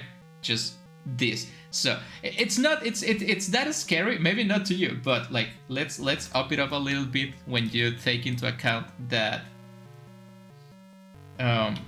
it was dark, right? So it was like this. It was more like this, right? So Another thing, like, I don't remember why, but like this place just behind the door was a lot darker than the rest, probably because like the door was making a shadow. So it was like this. Every time I woke up as a kid, I could see this. And maybe like a little more. I mean, I know I'm getting distracted from the topic of the video. Don't mind it. So I probably could see like some part of the bunk bed here, right? Because it has like the bed over the bunk bed, so I could see something like this. Probably. Yeah, something like this, right? So it was something like that. What I could see when I was waking up as a kid, like as a teenager, it was like this. And every single time, something would come on from here, like this. Sometimes it would look like a deformed human being, like something like this. Sometimes it would be something like with long limbs, like this. And honestly, now I can talk about this with no problem. Otherwise, it would be just like a big cloud of darkness going in. And they will just like sit beside my bed, just crawl over me. And obviously, the first times I was really like spooked, right? Because I was just a kid and I was like, oh no, this is really scary. But like over time, I just like, oh man, this is nothing. I actually like managed to get my hands in a book that explained what like sleep paralysis was. And I was like, oh, I have this. And I told my mom, I have sleep paralysis. And my mom was like, no, you don't. And I was like, I'm telling you I have it. Why do you tell me I don't have it, right? So obviously you're not gonna believe like a kid or a teenager with that kind of thing, right? But I was like, since you don't wake up screaming, you just wake up like, I woke up. But what was happening, right? I didn't wake up screaming, so no one believed me I have sleep paralysis. Until one day I told my older sister, like my oldest sister, like, can you watch me while I'm sleeping? And she was like, oh, okay. And she actually saw how I was like contorting in the middle of the night, like convulsing on the middle of the night. And she woke me up and I was like, are you okay? And I was like, yeah, I was having sleep paralysis. Now, do you believe me? And yeah, so over time I managed to get like my fist closing technique to work, so I could like move even in the slightest. So I noticed something when I move, because obviously you cannot move normally, right? You're moving like slowly, and your body's trembling because you're not supposed to be moving. So I didn't want to like to push it too much that maybe I will harm myself, because I was a kid, I didn't know what could happen, right? So I just moved enough so the thing would disappear, because the moment you like open your eyes, and obviously your eyes like are like moving really fast, right? And you move your hands a little bit, like it dissipates a little bit, and you get to see like, you see, well, at least for me, right? I could see like an overlap of my real room and the sleep paralysis room, like overlapping one over the other, one without the thing and one with the thing. And eventually I could like decide if I wanted to wake up or not wake up, but I couldn't really do it for a long period of time. And like I told you, after a while it just stopped happening, like it never happened again. And I don't think I have ever had sleep paralysis anymore since, like, it's been like what, 12 years, 13 years maybe since that happened. No, it's been like, yeah, like 20 years almost since that happened, like 20 years. I never had it again, like not one single time. That never happened. That's so creepy. I want that. I know it sounds cool, but it was actually really terrifying at the beginning, because I didn't know if like, I think what helped me is that I don't believe in ghosts. I don't believe in supernatural things. So I never went to the, oh no, it's a ghost, it's a demon. I was like, what is this? I want to know what is this. And I don't know, I was a very scientific kid. I was like that weird kid that wanted to know everything and why everything happens. And I just became a boring adult after that. So, okay, like we have this guy with a mop, right? Okay, let's keep going. So that's a cool story about how I had sleep paralysis. I never could strike a conversation with my sleep paralysis demon. I don't think like sleep paralysis things can talk. I did try it, but it never answered to me. They move, like they move a lot if you try to interact with those things. Like I don't know how it's supposed to work in your mind, like how my brain is doing that things is it's something I don't comprehend quite yet. But they move a lot when you try to interact with them, but they never talk, they never make a sound. Like at least not for me. As a horror creator with a focus on nightmares or surreal, I'm really interested in this stuff and what makes them so creepy. Yeah, I guess what makes a sleep paralysis so creepy is like when you're paralyzed, right? You are like vulnerable to things that otherwise you will be able to defend yourself. Like, and even though like if we're talking about spooky stuff that happened to me, I already mentioned I don't believe in ghosts. I don't think ghosts are real. I don't think aliens are real. I don't think demons are real. Well, I'm a wolf demon, right?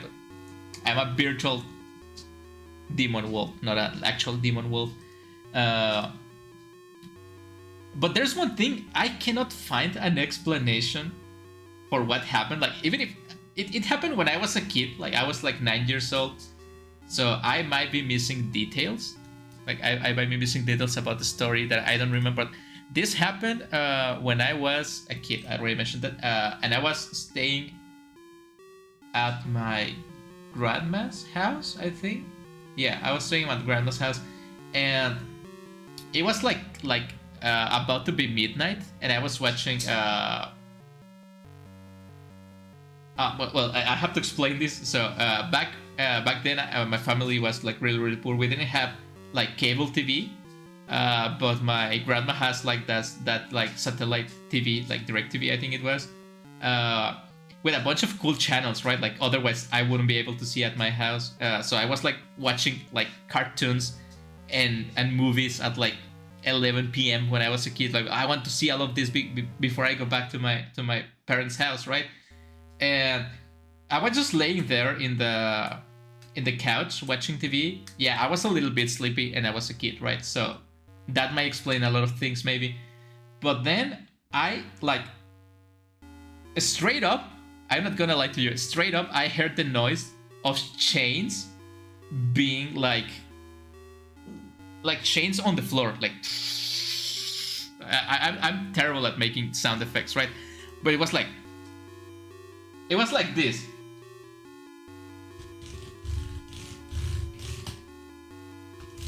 Like something like that. I don't know if you guys can hear the sound, but it was like metal chains scraping the floor, like. And I was like, what the hell is that? Like, okay, I don't believe in ghosts, but maybe like someone got into the house. Like, I don't know. I was like, what the hell is that? And it was coming downstairs because I have to explain it again. I'm gonna do a drawing, a fast drawing. I love explaining my stories with little drawings. I hope you guys don't mind. So I'm gonna explain my field of view again with a simple drawing, right? So this is the wait. So this is the yeah. So this was my field of view. So this was okay. So I was in the living room. I think it was like a really weird living room that my grandma used to have, and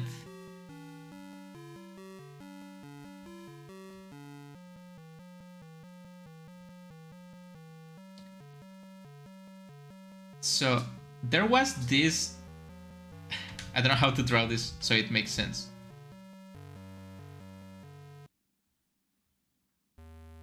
Yeah, maybe like this. Okay, so maybe it doesn't make sense, but this thing was stairs going upstairs, right? And the TV was here. It was like a really nice TV they had, and this was like movies and stuff. The couch where I was sleeping was here, and there was another couch in here, like here, right? And this led up to the kitchen. Like this was to the kitchen, and this was to upstairs, right? So this like two things, And it's gonna sound like really dumb, but I still don't know how to explain that. And I think it's the if something supernatural ever happened to me, it was this thing. This is the TV, right?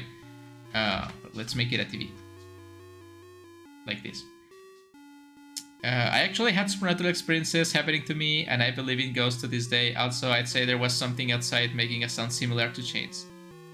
Well, yeah, obviously there was something, but it was not outside because it was coming straight up from the second floor. So obviously this was like the first floor, and there was like a second floor, and there was no one. I know for a fact that there was no one in the second floor at that time of the day. And it couldn't be from outside because that was like a isolated room. So the only way up there was from the stairs, and there was no one there. And like obviously, I want to clarify this. When I say I don't believe in ghosts, I don't believe in ghosts. I don't mind people believing in ghosts. Actually, I like people that believe in the supernatural because they are like marvelous people that have wonder, and I would like to believe too. I'm just a very logical person, and I can't like accept myself from believing something.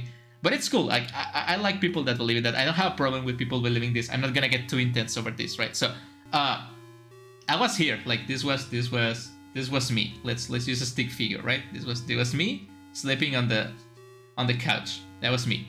And the sound of chains was coming like from here, like from the ceiling over here, right? Like it was not the TV because I muted the TV just to make sure it was not the TV. So it was not the TV. So as a kid, obviously I was thinking two things. Like it's either coming from here. Oh yeah, I forgot. Or from here because this was the door. Wait. There was a door here that was to exit the house, right? To go into the front yard. So there's just three ways I could like run. If something was coming for me, there's only three ways to go, right? Upstairs, this way to the other rooms. Like maybe I could go and ask for help from my grandma or something like that if she didn't hate me.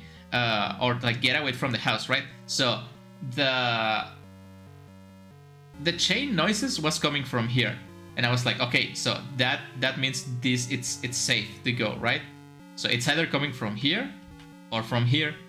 But it was coming from the ceiling. So I was like, okay, it's definitely coming from the stairs, right? And I had the TV remote in here. Let me use another color for the TV remote. I know this is a pretty dumb story, but I hope you guys are listening. I have the TV remote here with me. That's a weird color. Let's use this one here with me. So when I was about to wake up and check, like to stand up and check what's happening, I don't know if it was me, and I don't think it was me, but the TV remote went floating, like not floating, like just like someone grabbed it and like just throw it away and landed in front of the stairs. Like even if like I like by mistake hit it, it's just gonna fall down like around this area, right? Because I am a kid, I don't have that much strength. Like even if by mistake I drop the remote, it's gonna land around here. But it ended up in front of the stairs, right? So I'm a big fan of horror movies. I've been watching horror movies since I was like 5 years old. I was a scaredy cat when I was a kid. Like when I was like 5 years old, I would get scared by everything. I couldn't be on the dark. I couldn't be alone. I would get scared by everything. So I was like, this feels like something wants me to go upstairs, right? Because I hear a sound upstairs, and now the TV remote lands in front of the stairs, right? And the obvious thing to think about that, like even if you don't believe in ghosts, the obvious thing you have to like agree it makes sense is that something wants me to get to the stairs, right? So I was like, hell no, I'm gonna go and tell my grandma and my grandpa something is happening, right? But then again, my mom didn't raise a coward. Even if I was scared of things, I would like get to know the truth. So what I did, it's I woke up. I don't remember what I grabbed. Like I don't remember, like something to defend myself, right? I don't remember what it was. Maybe it was like a broom or something. I really don't remember that part. But there was something that was here that I grabbed. Uh, and I went slowly walking upstairs. Slowly walking upstairs. Like, obviously, this maybe doesn't look that scary to you, but it was in the dark, right? It was, you have to remember, it was like almost midnight, which makes it more eerie, right? Because everyone says like bad things happen at midnight. So it was really dark. It was like this, right? You can see it's more spooky if it's dark. So I was going slowly upstairs, and when I was like, this is like a spiral staircase, right? It goes like this. So you get up here and it turns like this. It's not a straight up staircase, right? So when I was like about here, from here there's a window. There's a window behind the couch, right? I don't know what happened, but for some reason, at full speed, one of the cats that was living outside the house just smashed his head with the window, like boom, like that, like I don't know, like a big sound of like a cat like crashing on a window, like boom. And I was like, what the fuck is happening? Like at that moment I was losing it, like what is so much happening out of nowhere, right? And I was like, just I was like, what was that? And I stopped going upstairs and I went and checked what's happened, right? And that's when I noticed there was a cat on the window, and I was like, what is this cat doing? And I don't want to say swear words. I hope you guys are listening. This is a really spooky story. I don't like to remember it because it's the only thing I cannot really explain that scares me. And I kid you not, because I was watching Bobby Game is only in the horror game. Yeah, I could make a horror game out of this. And I kid you not, when I was here, because I was here like looking outside, right? Like, oh, there's a cat in there. Hello, cat. I was like this, right? And the moment I turn around, there was someone in here. Like, there was someone in the stairs. There was, I swear to God, there was someone in the stairs, and I was like, hell no! I for the love of God, I jumped from one couch to the other, and then I jumped to the hallway, and then I run to my grandparents. And I want you to understand something. My grandparents didn't like me. I didn't like them. So the fact that I was going to ask help from them, that meant I was really like scared out of my life. And I was like, I went, and before knocking on their door, I just like turned around and there was nothing, right? Obviously there was nothing because there was nothing there to begin with. And I just like, wait. I remember one of my cousins was also sleeping in the house that day, and I went back to a room that it's behind this wall, and I woke up my cousin, right? He was a little bit older than me. I was like, hey cousin, I think there's someone in the house. And my cousin was like, what? And he wakes up, right? And we go and check everything, and we go here and there's no one. And then we go upstairs and there's no one. And there was no one in there. Nothing happened. And I just grab up the remote from here, and I turn off the TV. And I was supposed to sleep in this couch, right? Because my cousin was sleeping in this room, so I was to sleep in the couch. And I was like, can you let me sleep on the floor of your room? And my cousin was like, okay, because he could see I was like actually really scared. And I ended up sleeping on the floor that night. And like from that moment onwards, I couldn't like be on this room at night. Like I couldn't be on this room. It was just making me so uncomfortable. Like I know there was nothing. When I was a little bit older, like 15, I went to the second floor and like stayed the whole night on the second floor, just waiting for something to happen. Nothing happened. I got over my fear of that like specific thing that happened to me. But to this day, I cannot explain the events of that night. Okay, let's go with this guy. So yeah, I think that's my only spooky, eerie thing that happened to me when I was a kid. That it could really translate well to a horror story, right? I think that's a good horror story to tell. When people tell me to like tell something spooky that happened to me, I always tell this story because I think it's the only spooky thing that ever happened to me.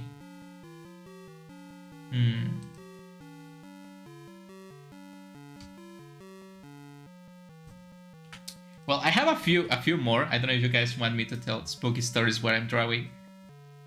This is supposed to be a horror-centric channel anyway, so I guess like spooky stories do fit well with the channel lore, I would say. And it's getting really close to Halloween, right? So I guess its spookiness goes well with the season.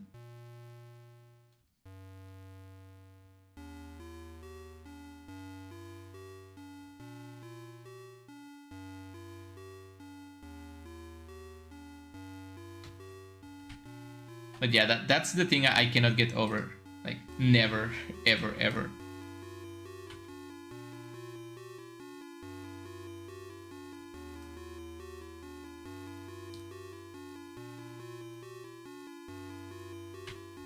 It is nice. Maybe I could make it a horror story in a game eventually.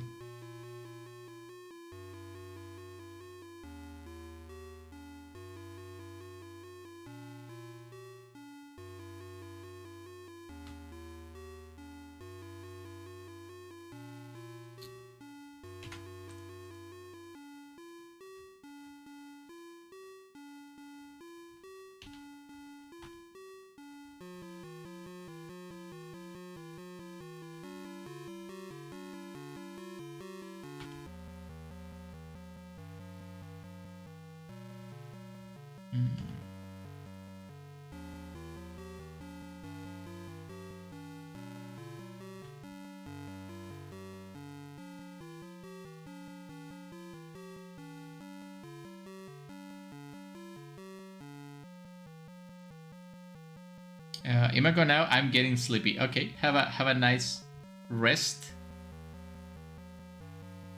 And thank you for coming to the stream. As always, I appreciate it a lot. It's always nice to have people on the stream. Will you stream tomorrow? Just want to tomorrow is Saturday, right? Saturday.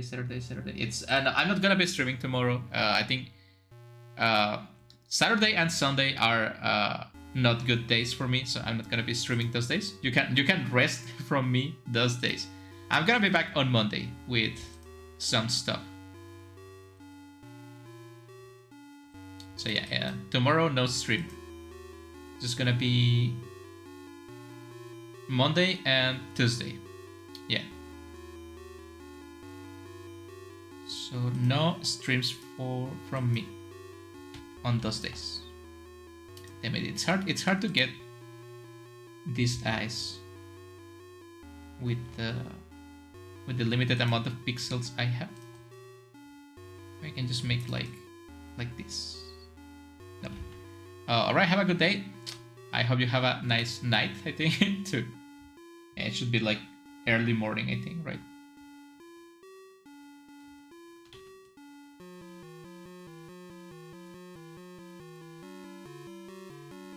So this one has like just a little body, right?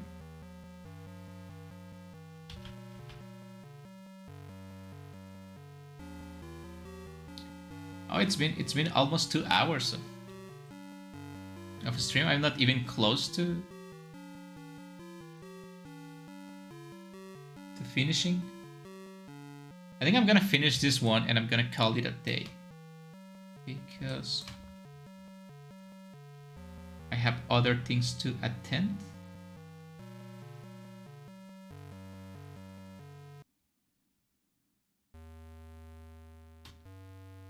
Yeah, that looks really weird.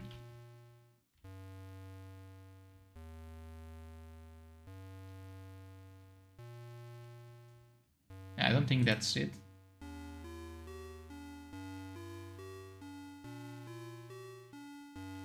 Yeah, this one's kind of complicated.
Hmm.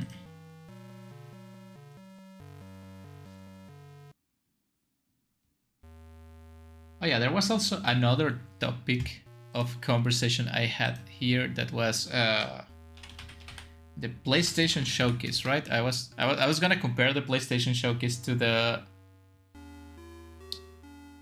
Nintendo Direct. I always forget the name.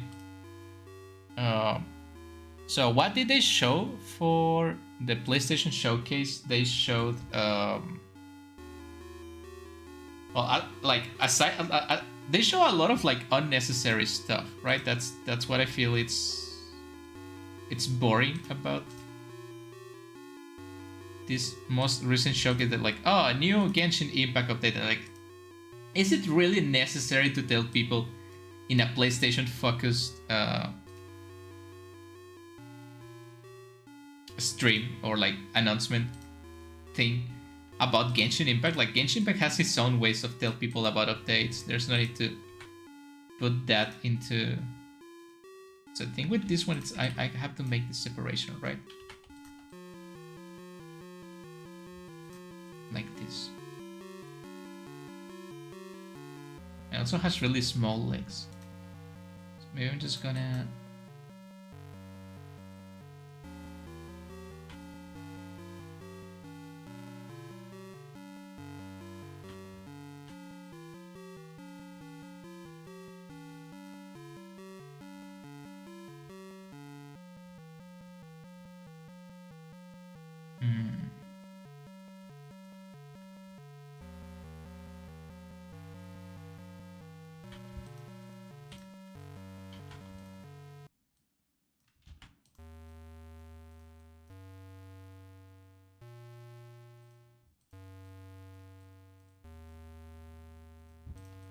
I don't really think it's necessary to tell people, oh, new Genshin Impact update. They showed like a Hot Wheels game. Quantum Error, I think, was one of the most decent announcements. It wasn't like such a big deal, but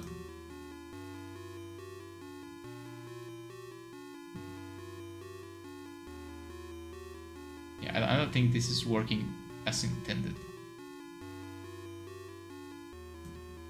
Maybe I just gotta give myself more freedom to design these things. The legs are such like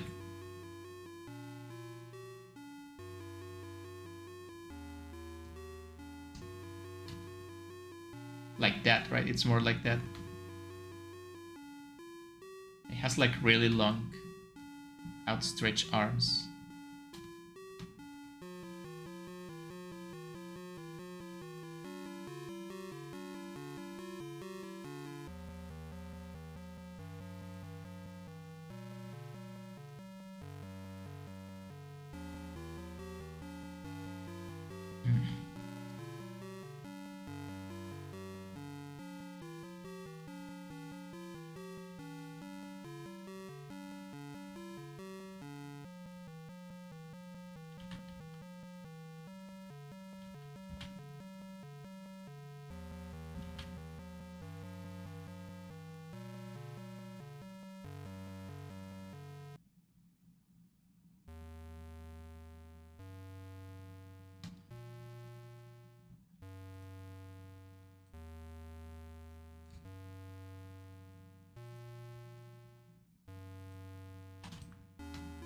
I think the shape of the head it's not right.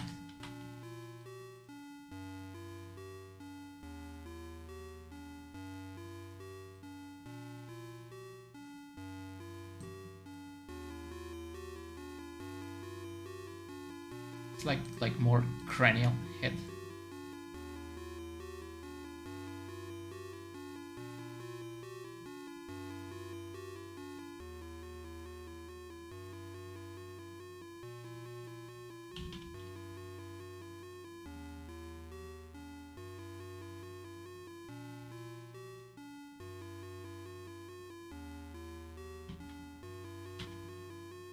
Maybe like that.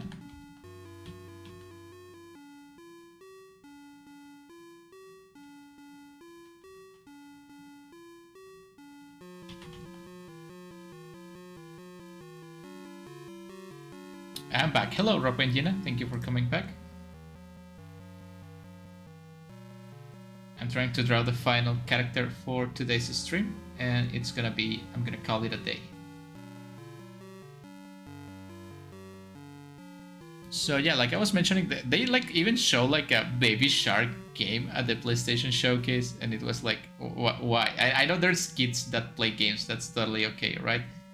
But why waste precious showcase time in games that you can just like give a release note or something later? Doesn't necessarily has to be.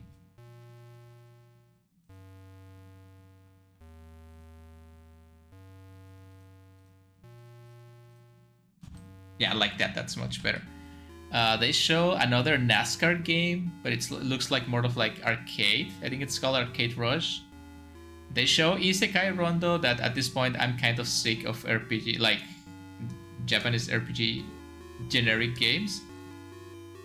They show Unicorn Overlord, again, not that impressive. Destiny update something. I don't play Destiny. Just a little bit excited about the new Spider-Man Deluxe Edition. I don't care about the Deluxe Edition, but the game looks fine. They show another trailer for the release date for Final Fantasy VII Rebirth. I think a Tales of Arise, Beyond the Dawn trailer. Helldivers 2. They show like different colors for the PlayStation like 5 plastic thing, like the cover. They show Ghost Runner 2, that it looks interesting. And most importantly, they showed Resident Evil 4 VR mode and Separate Ways DLC, I think. Really cool. I like that. I don't care about VR. I don't have a VR headset, but it looks interesting to play. Yeah, I don't think they show anything. The Tomb Raider 1 to 3 remasters. It's been a while since we had a chance to play the most recent, the older, I'm sorry, not the most recent, the older Tomb Raider games. Like, I remember playing Tomb Raider 3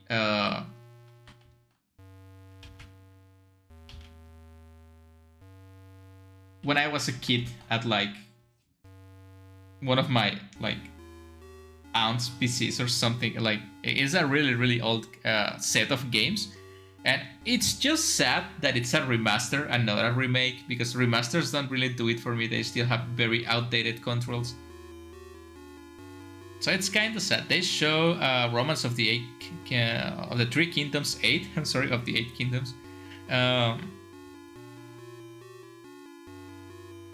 What else? I don't remember what else they show. Well, a Mortal Kombat 1 trailer, launch trailer. Arashi Castle of Sins looks interesting, but again, I don't have a VR headset. What else did they show? I think that's all they show, right? There wasn't much of a showcase, of PlayStation showcase. So yeah. I think this fellow looks pretty different from the other ones, but it's good, right? Because it's supposed to be like this monster with hands. I think this is a little too big. It should be like this.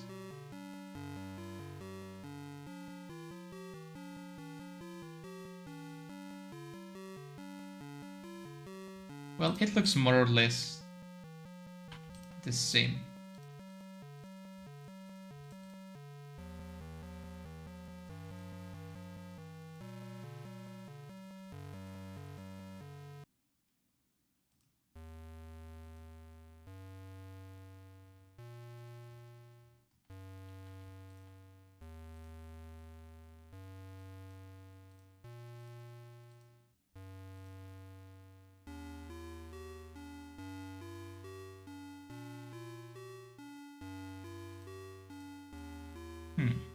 I think this one should be more shiny because it's closer to the light source, right? Yabuki, hello, thank you for coming to the stream. How are you? I thought I'd pop in a minute. La criatura. That's Spanish for the creature, right? I'm pretty sure it is. Thank you for coming to stream. How are you doing? Hope you're doing nice. So yeah, I think like maybe like this, right? Maybe just a little more shadows because it's supposed to be like a shadowy creature.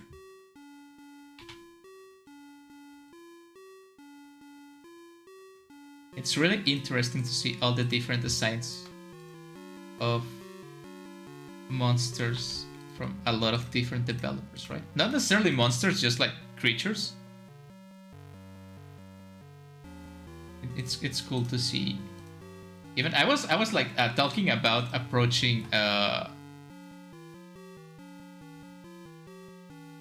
Okay, I don't think this looks that well in this specific character. So maybe just leave it completely dark like that. I think this arm it's a lot longer than the last one, so than the other one.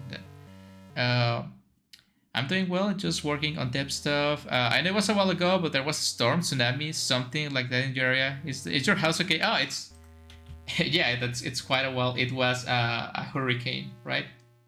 Well, no, my house it's not okay. I think I mentioned it a lot in like YouTube community posts and stuff like that. No, my house it's not okay. It's not terribly. I just my windows just decided to keep up to the winds. So I'm currently like the water got inside the house. My floors are ruined. My windows are ruined. My walls are ruined. Not a great time, right? But now it's getting fixed. That's what I haven't been streaming a lot lately because they are fixing the windows and the walls and the floor and everything.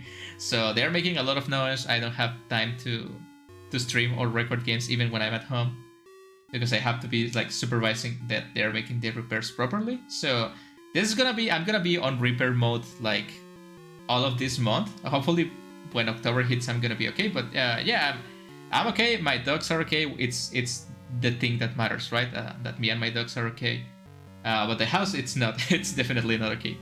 Thank you for asking. So I think this will be for it. I think it doesn't.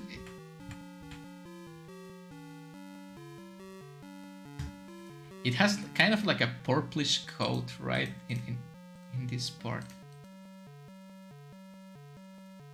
Like something like this. Like this. And I know it's the shadow of the head, but it looks like a purplish coat. And actually I just noticed, wait, what? What happened? I just noticed it has like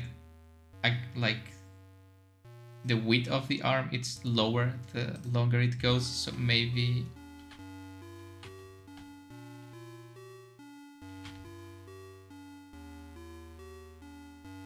it will be more like this, right? Yeah, it will be more like this.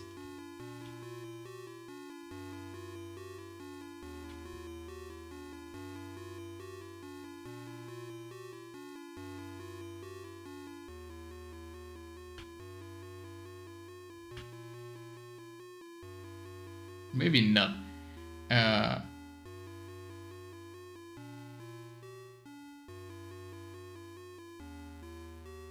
Well, yeah, I guess this is good enough. Very sudden, but have you heard of a game called Volcano Princess? I can't say I have, actually. I don't remember. I don't have the greatest of the memories, but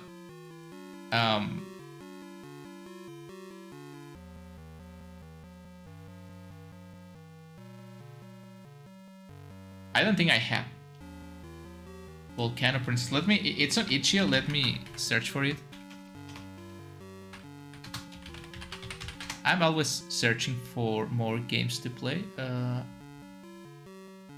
I don't see a game called Volcano Princess in here. Is it a good game? If it's a good game, I can play it maybe. Well, if it's not a good game, if it looks cool, I might even try it.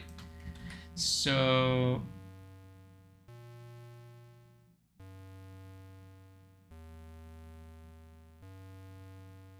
It's a Steam game, right? Okay, let me open Steam.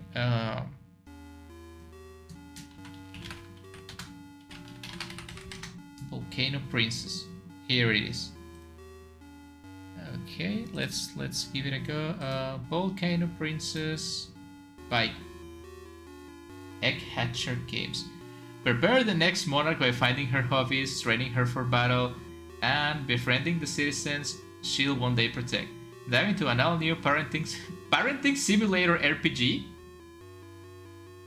Parenting simulator RPG. It's that a genre of games that exist. You raise your daughter, and the art is super beautiful. I don't know if you played Princess Maker games before, but it's about... No, I had no idea. Oh wait, Tokyo Game Show, it's really close. No, Steam is telling me that Tokyo Game Show, it's really close. No, I haven't played parenting simulator RPGs before. Sounds interesting. It's a stat management. Sounds interesting, actually. I love when I can take care of girls, like, or of like dependent girls. Like, I was having a great time in Hello Charlotte until I couldn't protect her anymore, but this might be my type of game, a little less sad than the games I've been playing with. I don't want to play just depressing games, otherwise I get too depressed. It might be good. I might give it a try, actually. It's not too expensive. Well, I think I have to get Hello Charlotte 3 first, because I promised some viewers I would play that first, but after... Maybe I can get it for Christmas, you know? Maybe I can get some money by Christmas and I can get... I'm gonna add it to my wish list, so I don't forget. Wow, this looks really cute, actually. It's really cute. A precious time with your daughter. Ah, this is so cute. I like when people make games this cute. It's good.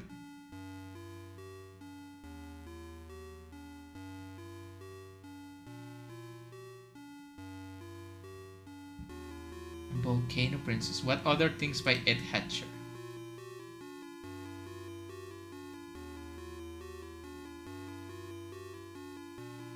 The Princess Maker games on Steam are really bad. The translations are really bad. Alto 5 is fun, but Volcano Princess is the best. What is your Steam name? Not. My Steam name, it's Hikiyami Moriko as usual. I don't think I add people on Steam. I don't think I have friends on Steam. I don't really use my Steam account that much. I think I only use it for like Vtuber Studio and RPG Maker. It's... Usually, if you want to find me somewhere, my username will be Hikiyami Moriko, I think.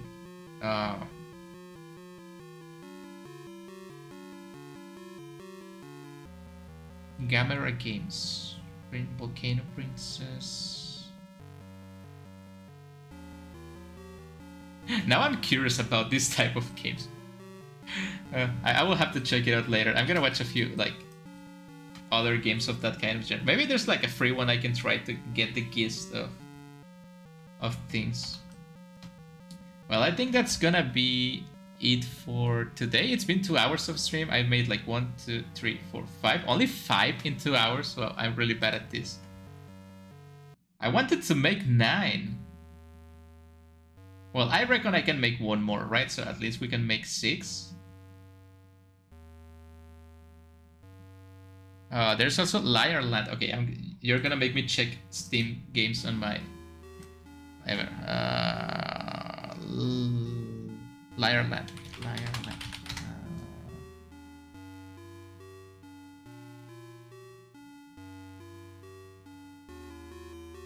I don't see a game called Liarland. It's Liar's Village.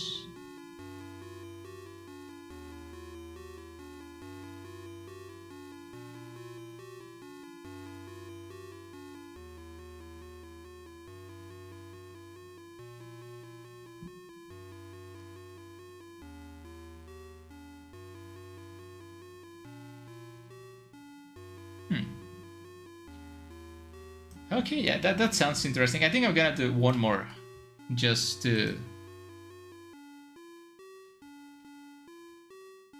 Liarland story.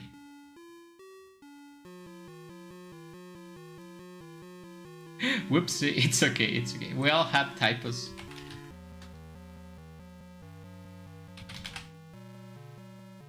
Liarland story. Whoop, sorry about that. Decide a mysterious girl's fate in this stunning visual novel racing simulator. Racing simulator? I can't believe this is a... Similar to games I played, Digimon Cyber Story. Hey, hello, person that doesn't have an name but has an avatar. Thank you for coming to the stream. It has a sequel, Liarland Story 2 Mist of Sea. About this game, when Harold finds Chilia, a mysterious magical girl who has saved his war-torn city from destruction, she seems to have lost all memory of her heroic feat, with no recollection of her previous life and powers. He decides to take her in. You as Harold must now raise Chilia over the course of 4 years, plan her day-to-day life, and help her develop her character and skills. Help Chilia become a young woman with a bright future and embark on a journey to find the woman of your own dreams. This is the games people play instead of having kids, right? So that looks, they sound really fun actually. From your childhood sweetheart to the chief of guards, it's on you to decide what your heart belongs to. Chilia's fate and your own future now lie in your hands.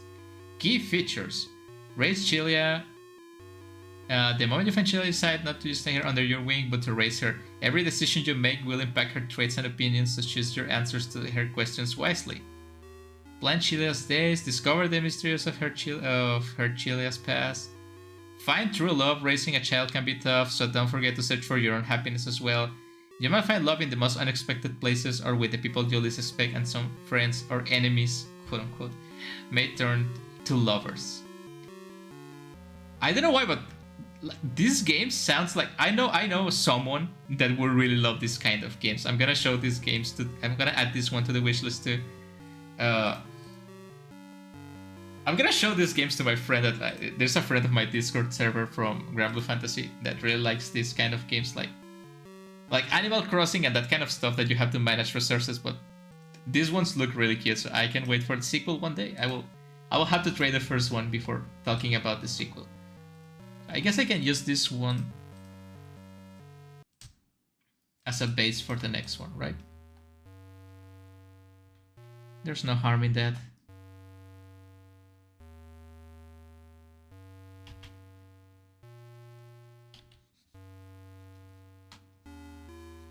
And I can't believe at my age, after playing video games for so many years, I discovered a new genre of video games to play.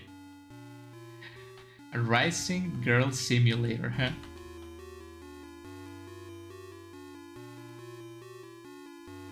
That's really something unexpected.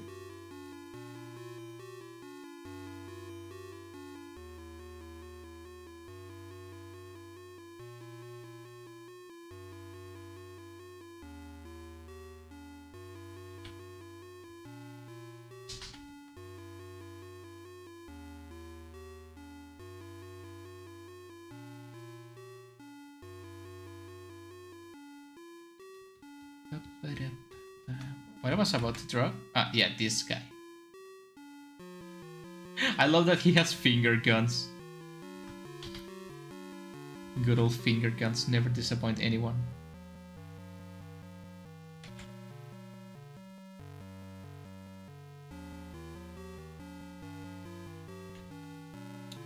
Princess was made by Gainax. What? Back in the day. Wow, that's... Wow. I didn't expect that. Honestly, that's interesting. Good old Gainax never is disappointed except when it does, right? Oh wait, it's the other way around.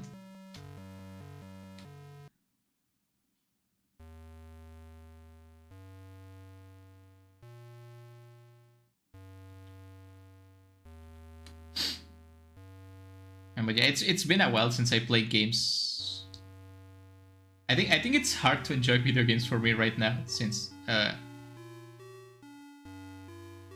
don't know, it just feels hard not to have time to sit down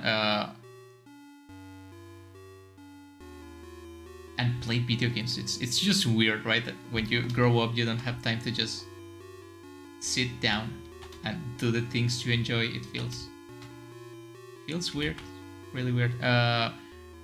Oh, what are your favorite games? I'm sure you've been asking this a lot. Well, not that much. Just, yeah, it's a common question, I guess. People tend to ask me. Well, I guess it depends. Like, you will have to be more specific about what, like, genre of games specifically.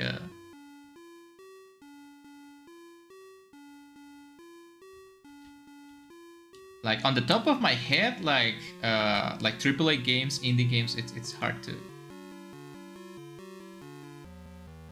make that separation, right? Like obviously, I like Persona 5. I think it's one of the good games I can't remember right now.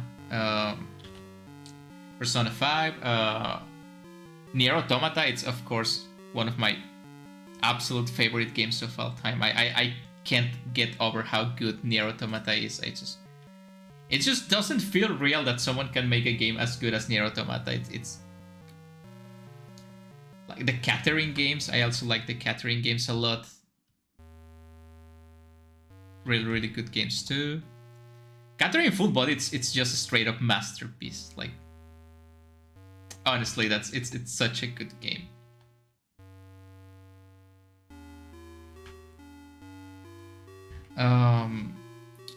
But favorite games of all time, like I really love Persona 3.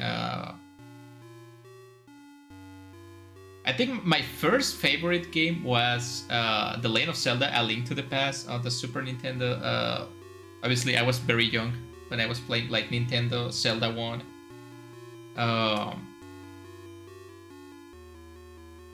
What other games, man? It's just a really hard question. I need like smaller, like a more specific answer to this.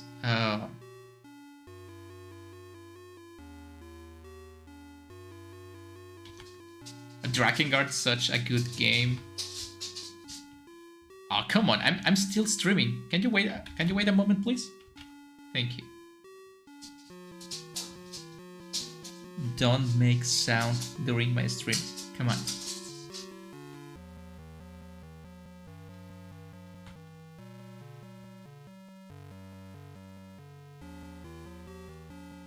Like a little pompadour, right?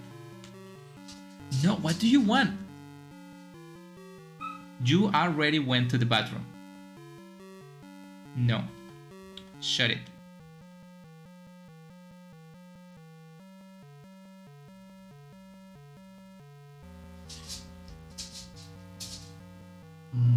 No.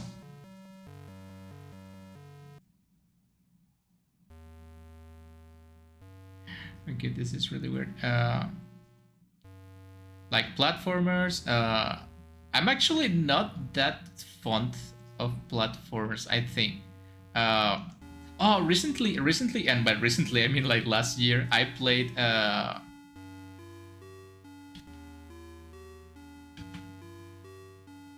Metroid Dread, I think. Well, it's a Metroidvania game technically, right? But Metroid Dread was really good. I think that's the only good Switch game I have played so far. Dating simulators. Dating simulators. Well, I play a lot of indie games that are dating simulators, but visual novels, retro games. I played a bunch of visual novels, man. Clanat, obviously, Clanat. I think it's my favorite visual novel. It's one of the first visual novels I played back when I was a kid. I still cry every time. If someone plays Dango Daikazoku, like it doesn't matter what I'm doing, I'm gonna just stop and cry. Obviously, Air, Canon, all of those like classic Japanese visual novels. I think those are my favorite games, like visual novels. Come on, come here, come here. Come here, baby. Don't cry during stream. Come on. No, it's too early to have lunch. No. Shut up. Shut up. Sorry about that. It's my dog. Yeah, it's hard to think of games over my head. Obviously, I love Grand Blue Fantasy Versus. I love Grand Blue Fantasy. Like my favorite game ever. It's a gacha game. It's Grand Blue Fantasy. I know it might sound weird. I just got really attached to that game. It helped me through some hard times, and I'm just really attached to the game.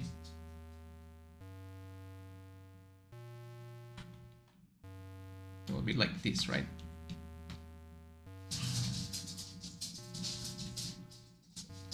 Just wait like 20 minutes, okay? Thank you. Yeah, I'm trying to look at my library of games. Sekiro, Shadows Die Twice, nice game too.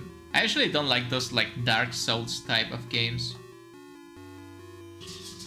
But come on, not right now. It's something like this, right? Like Sekiro, Shadows Die Twice. Wait, what I'm doing? What I'm doing?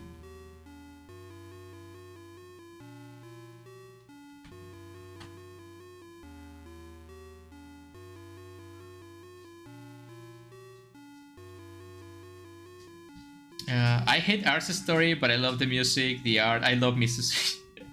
That's exactly the reason why everyone loves Air Misuzu. It's a love-hate relationship. When I see Misuzu on the front of a Dojin game, instantly have to... I understand that feeling. Yeah. I think I just have like a weak point for those like quote-unquote daughter type of characters that you have to care for. Like, I really like Yukito too. I'm not gonna lie too. Yeah, I think my favorite was Clannad because it was the more like polished one, and Clannad is sad, but it's not utterly depressing as Air is. So I love Air so much. I think I watched and played Air first before I did Canon. Clannad. But yeah, those classic visual novels on point with that. I love that kind of visual novels. I'm trying to think of games I play in my early days, but I can think. I can't think of anything. My memory is going blank. I love Crash Bandicoot games. Crash Bandicoot games, really solid games too. I love to play the PS1 games too. The God of War games, I like the God of War games too. At least the 1, 2, 3, and the 2 new ones when you have like a son. Again, I think maybe it's because I'm old, because like having to play with a son or a daughter, it makes me happy spending my day with kids on video games for some reason. That sounds weird. On virtual kids. We cannot forget the finger guns.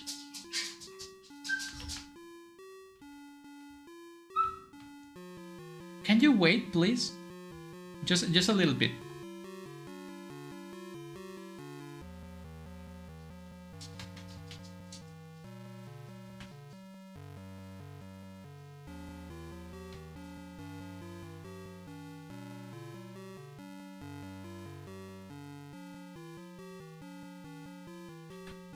Thank you.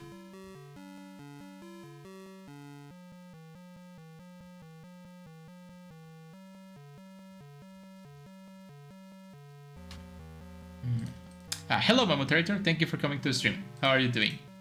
How are things going? I'm also like that. When there is a kid to look after, my older brother instincts kicks in and fight like a warrior. Yeah, that's what I love. Oh, yeah. Even though I hate The Last of Us 2, I love The Last of Us 1. Bioshock Infinite 2, right?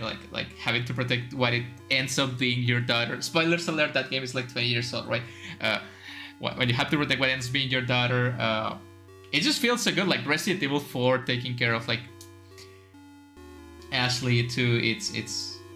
That's something good about video games. Like they teach you that it's important to protect people that need to be protected, and it feels good being able to protect someone. It feels bad when you can't protect them from something that has to happen. The Silent Hill games, I'm a huge fan of horror games, of the Silent Hill games. I have a really fun story about my first time playing Silent Hill 1, but I will have to save it for another day because it's a long story. Silent Hill 2 is my favorite. I love Silent Hill 4 even though people hate it, and I still love Downpour and Homecoming. I know people hate those games. I still like them. They have good things and bad things, but they are still good games. I prefer Silent Hill over Resident Evil, by the way. I don't know why it's a thing that people like to compare one with the other. I think they're very different things, but I love that. What else? That was a complicated question. I will have to think about this question in my sleep for next time. I think this guy's pretty much done, right? Maybe I should give him like longer legs. It's a little bit taller than the... Just a little bit taller, yeah. I really like the Fire Emblem games. I have a special place in my heart for the Fire Emblem Awakening game, I would like to say. It's Awakening, right? Awakening, it's when... Yeah, it's Awakening. It's the Chrome game. Because you can have kids in that game and you can fight alongside your kids. And that's something I feel that's not a lot of games do. That I think Fates, you can also like have kids and fight with your kids. But like being able to form a relationship and get a wife and get a kid and play the game with your wife and kid in your team, it's something really special. And I wish more games did that. You can capitalize on the feelings of like father or like big brother feelings people have for characters. We have our waifus. Why can't we have and husbandos, right? Why can't we have like... I don't know how would you say like daughters in Japanese,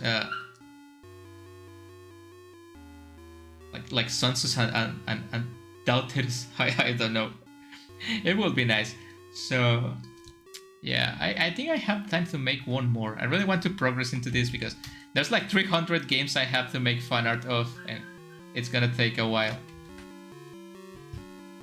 Give me 20 more minutes, please. It's not time to eat. Just okay. No, actually, I have to keep and I have to go and feed my dogs. Wait for 10 minutes. Can you wait 10 minutes? Then I'm gonna give you some food. What is the next one? Oh, the game with the clowns. Okay, this guy.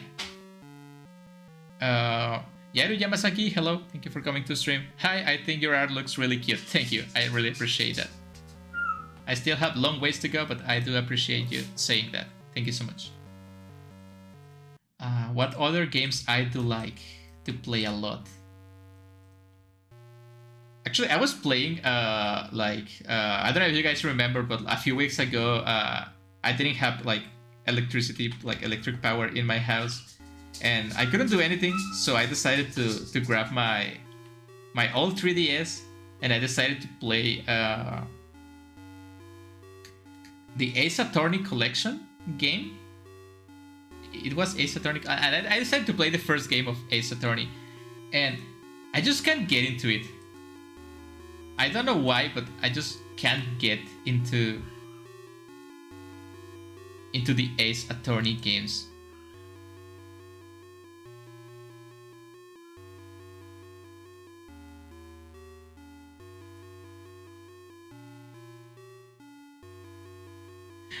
What breed are your dogs? They sound cute. This one sad Chihuahua that it's really annoying because she likes to be annoying, and the other one that seems to be sleeping next to the football apparently, it's a poodle. Yeah. The other one is like, okay, I'm gonna sleep next to the food so I can eat faster. And this one's like, I'm gonna annoy you until you give me food. But it's not their time to eat just yet. You have to wait 20 minutes. You have to be like firm with these dogs, because if it's for them, they are just gonna be like eating like all day, non-stop. Okay, that's something like this, right? And wait a little bit.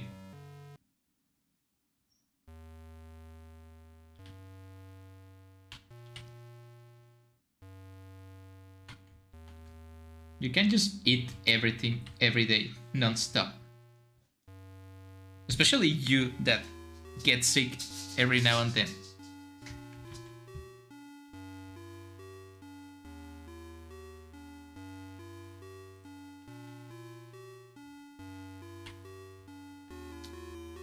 Ah, these dogs.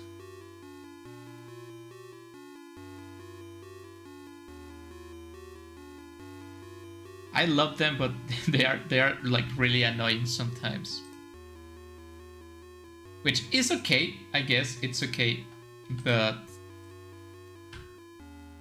you're not gonna die if you wait 20 minutes to eat. She makes really cute noises. I have to admit that she makes really cute noises.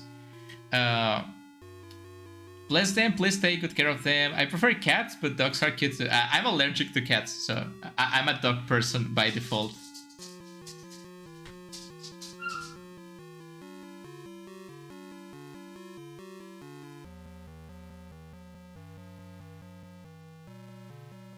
My cat always cries for food and sleeps on my shoes. You're scolding them like they are my babies. They are my babies. I take care of them to the best of my abilities. If something happens to them,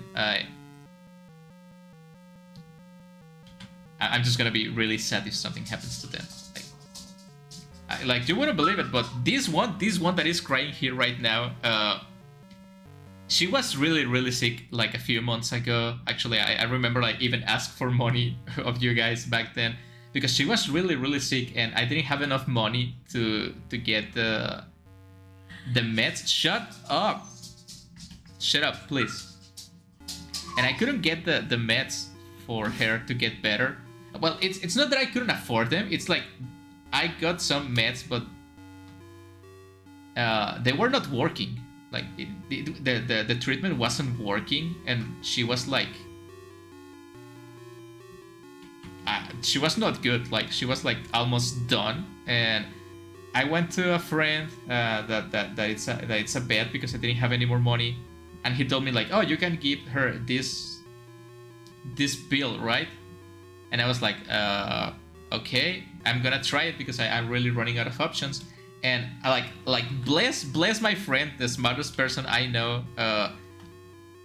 She got better. Like the next day I switched like treatment, she got better, and thankfully that pill is not as expensive as other pills, so I can more or less afford them. And as you can hear, she's really like healthy right now, healthy enough to be annoying. So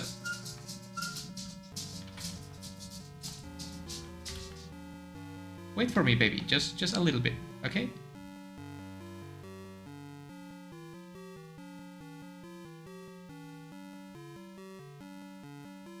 Thank you. But yeah, they are my babies. It's really the only company I have. I spend like, well, I work from home, and I spend my VTubing time at home, so I don't really interact with people. They are like my family, so.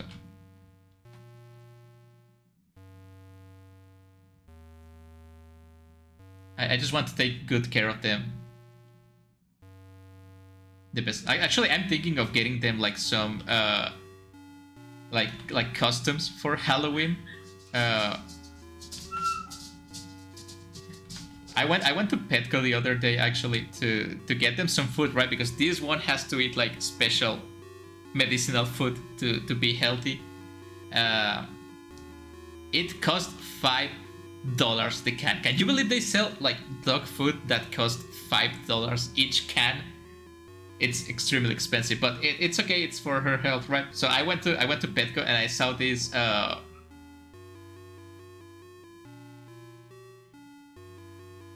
There's a dog costume that it's a taco. It's like a taco. It's like a hard shell taco. For this one that it's really small, and I'm gonna get like a hamburger costume for the other one that it's a little bit chubby.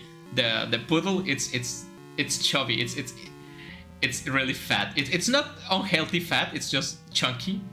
So I'm just gonna get one of them the taco costume, and I'm gonna get the other one the burger costume, and it's gonna be lots of fun.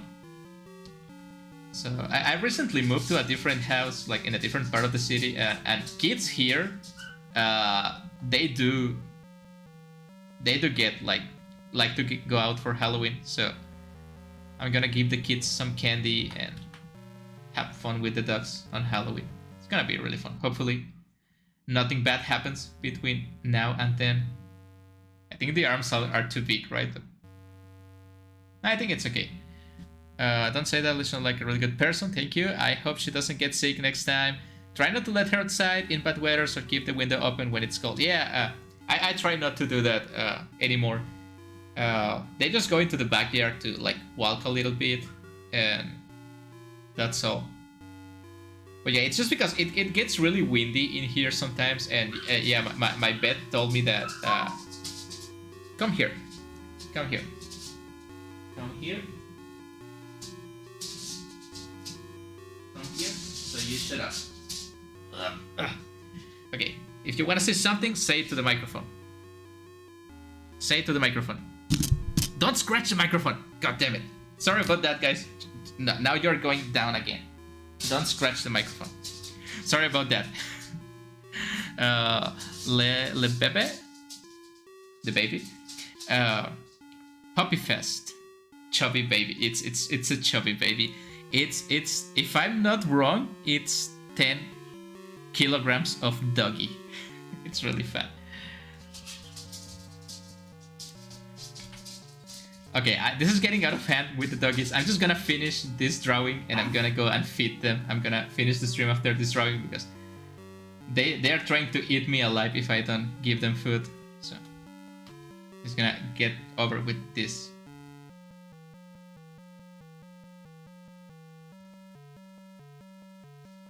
Yeah, I'm coming.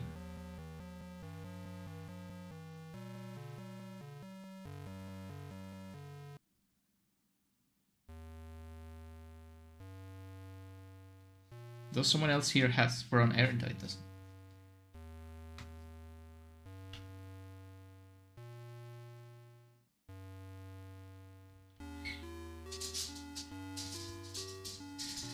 Wait a little bit, please.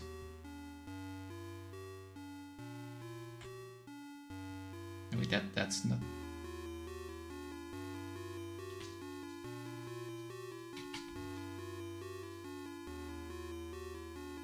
The chubby baby. It is a chubby baby.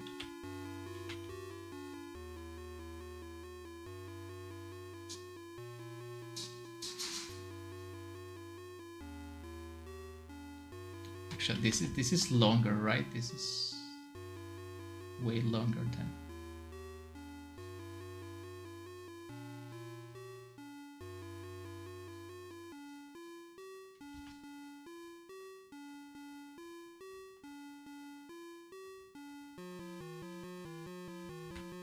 Hot damn, it's like a small poodle panda. Panda, yeah, I guess. Why not dress the poodle as a panda for Halloween? Well, I guess she's white, right? So maybe I just have to like get something to paint her for. So maybe it's just those are costumes I got at Petco, right? So it's easier to just get the costume and put it on the dog. It looks really funny.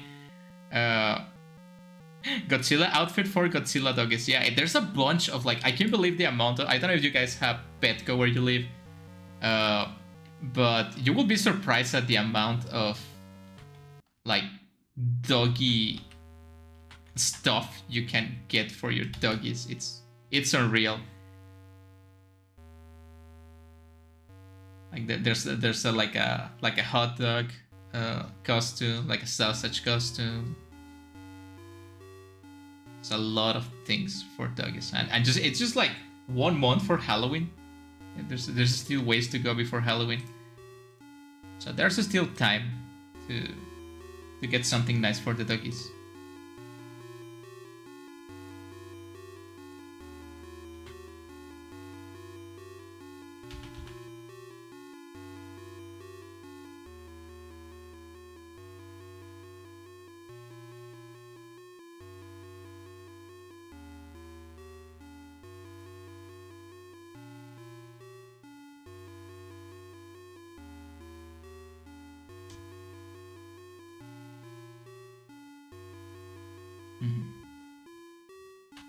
Okay, this one has glasses, so a little Godzilla walking, that would be fun. I do love the Godzilla movies, so it might be a good idea too.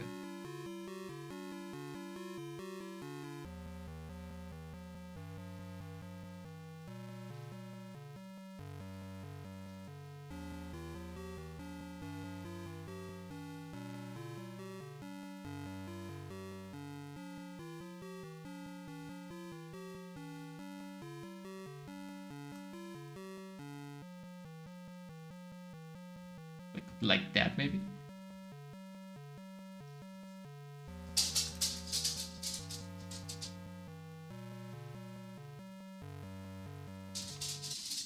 maybe a little bit less pale, like that. Yeah, I guess it doesn't look a lot alike, but I think it's good enough. Well, it has a longer white shirt like this. Maybe the arms are too long.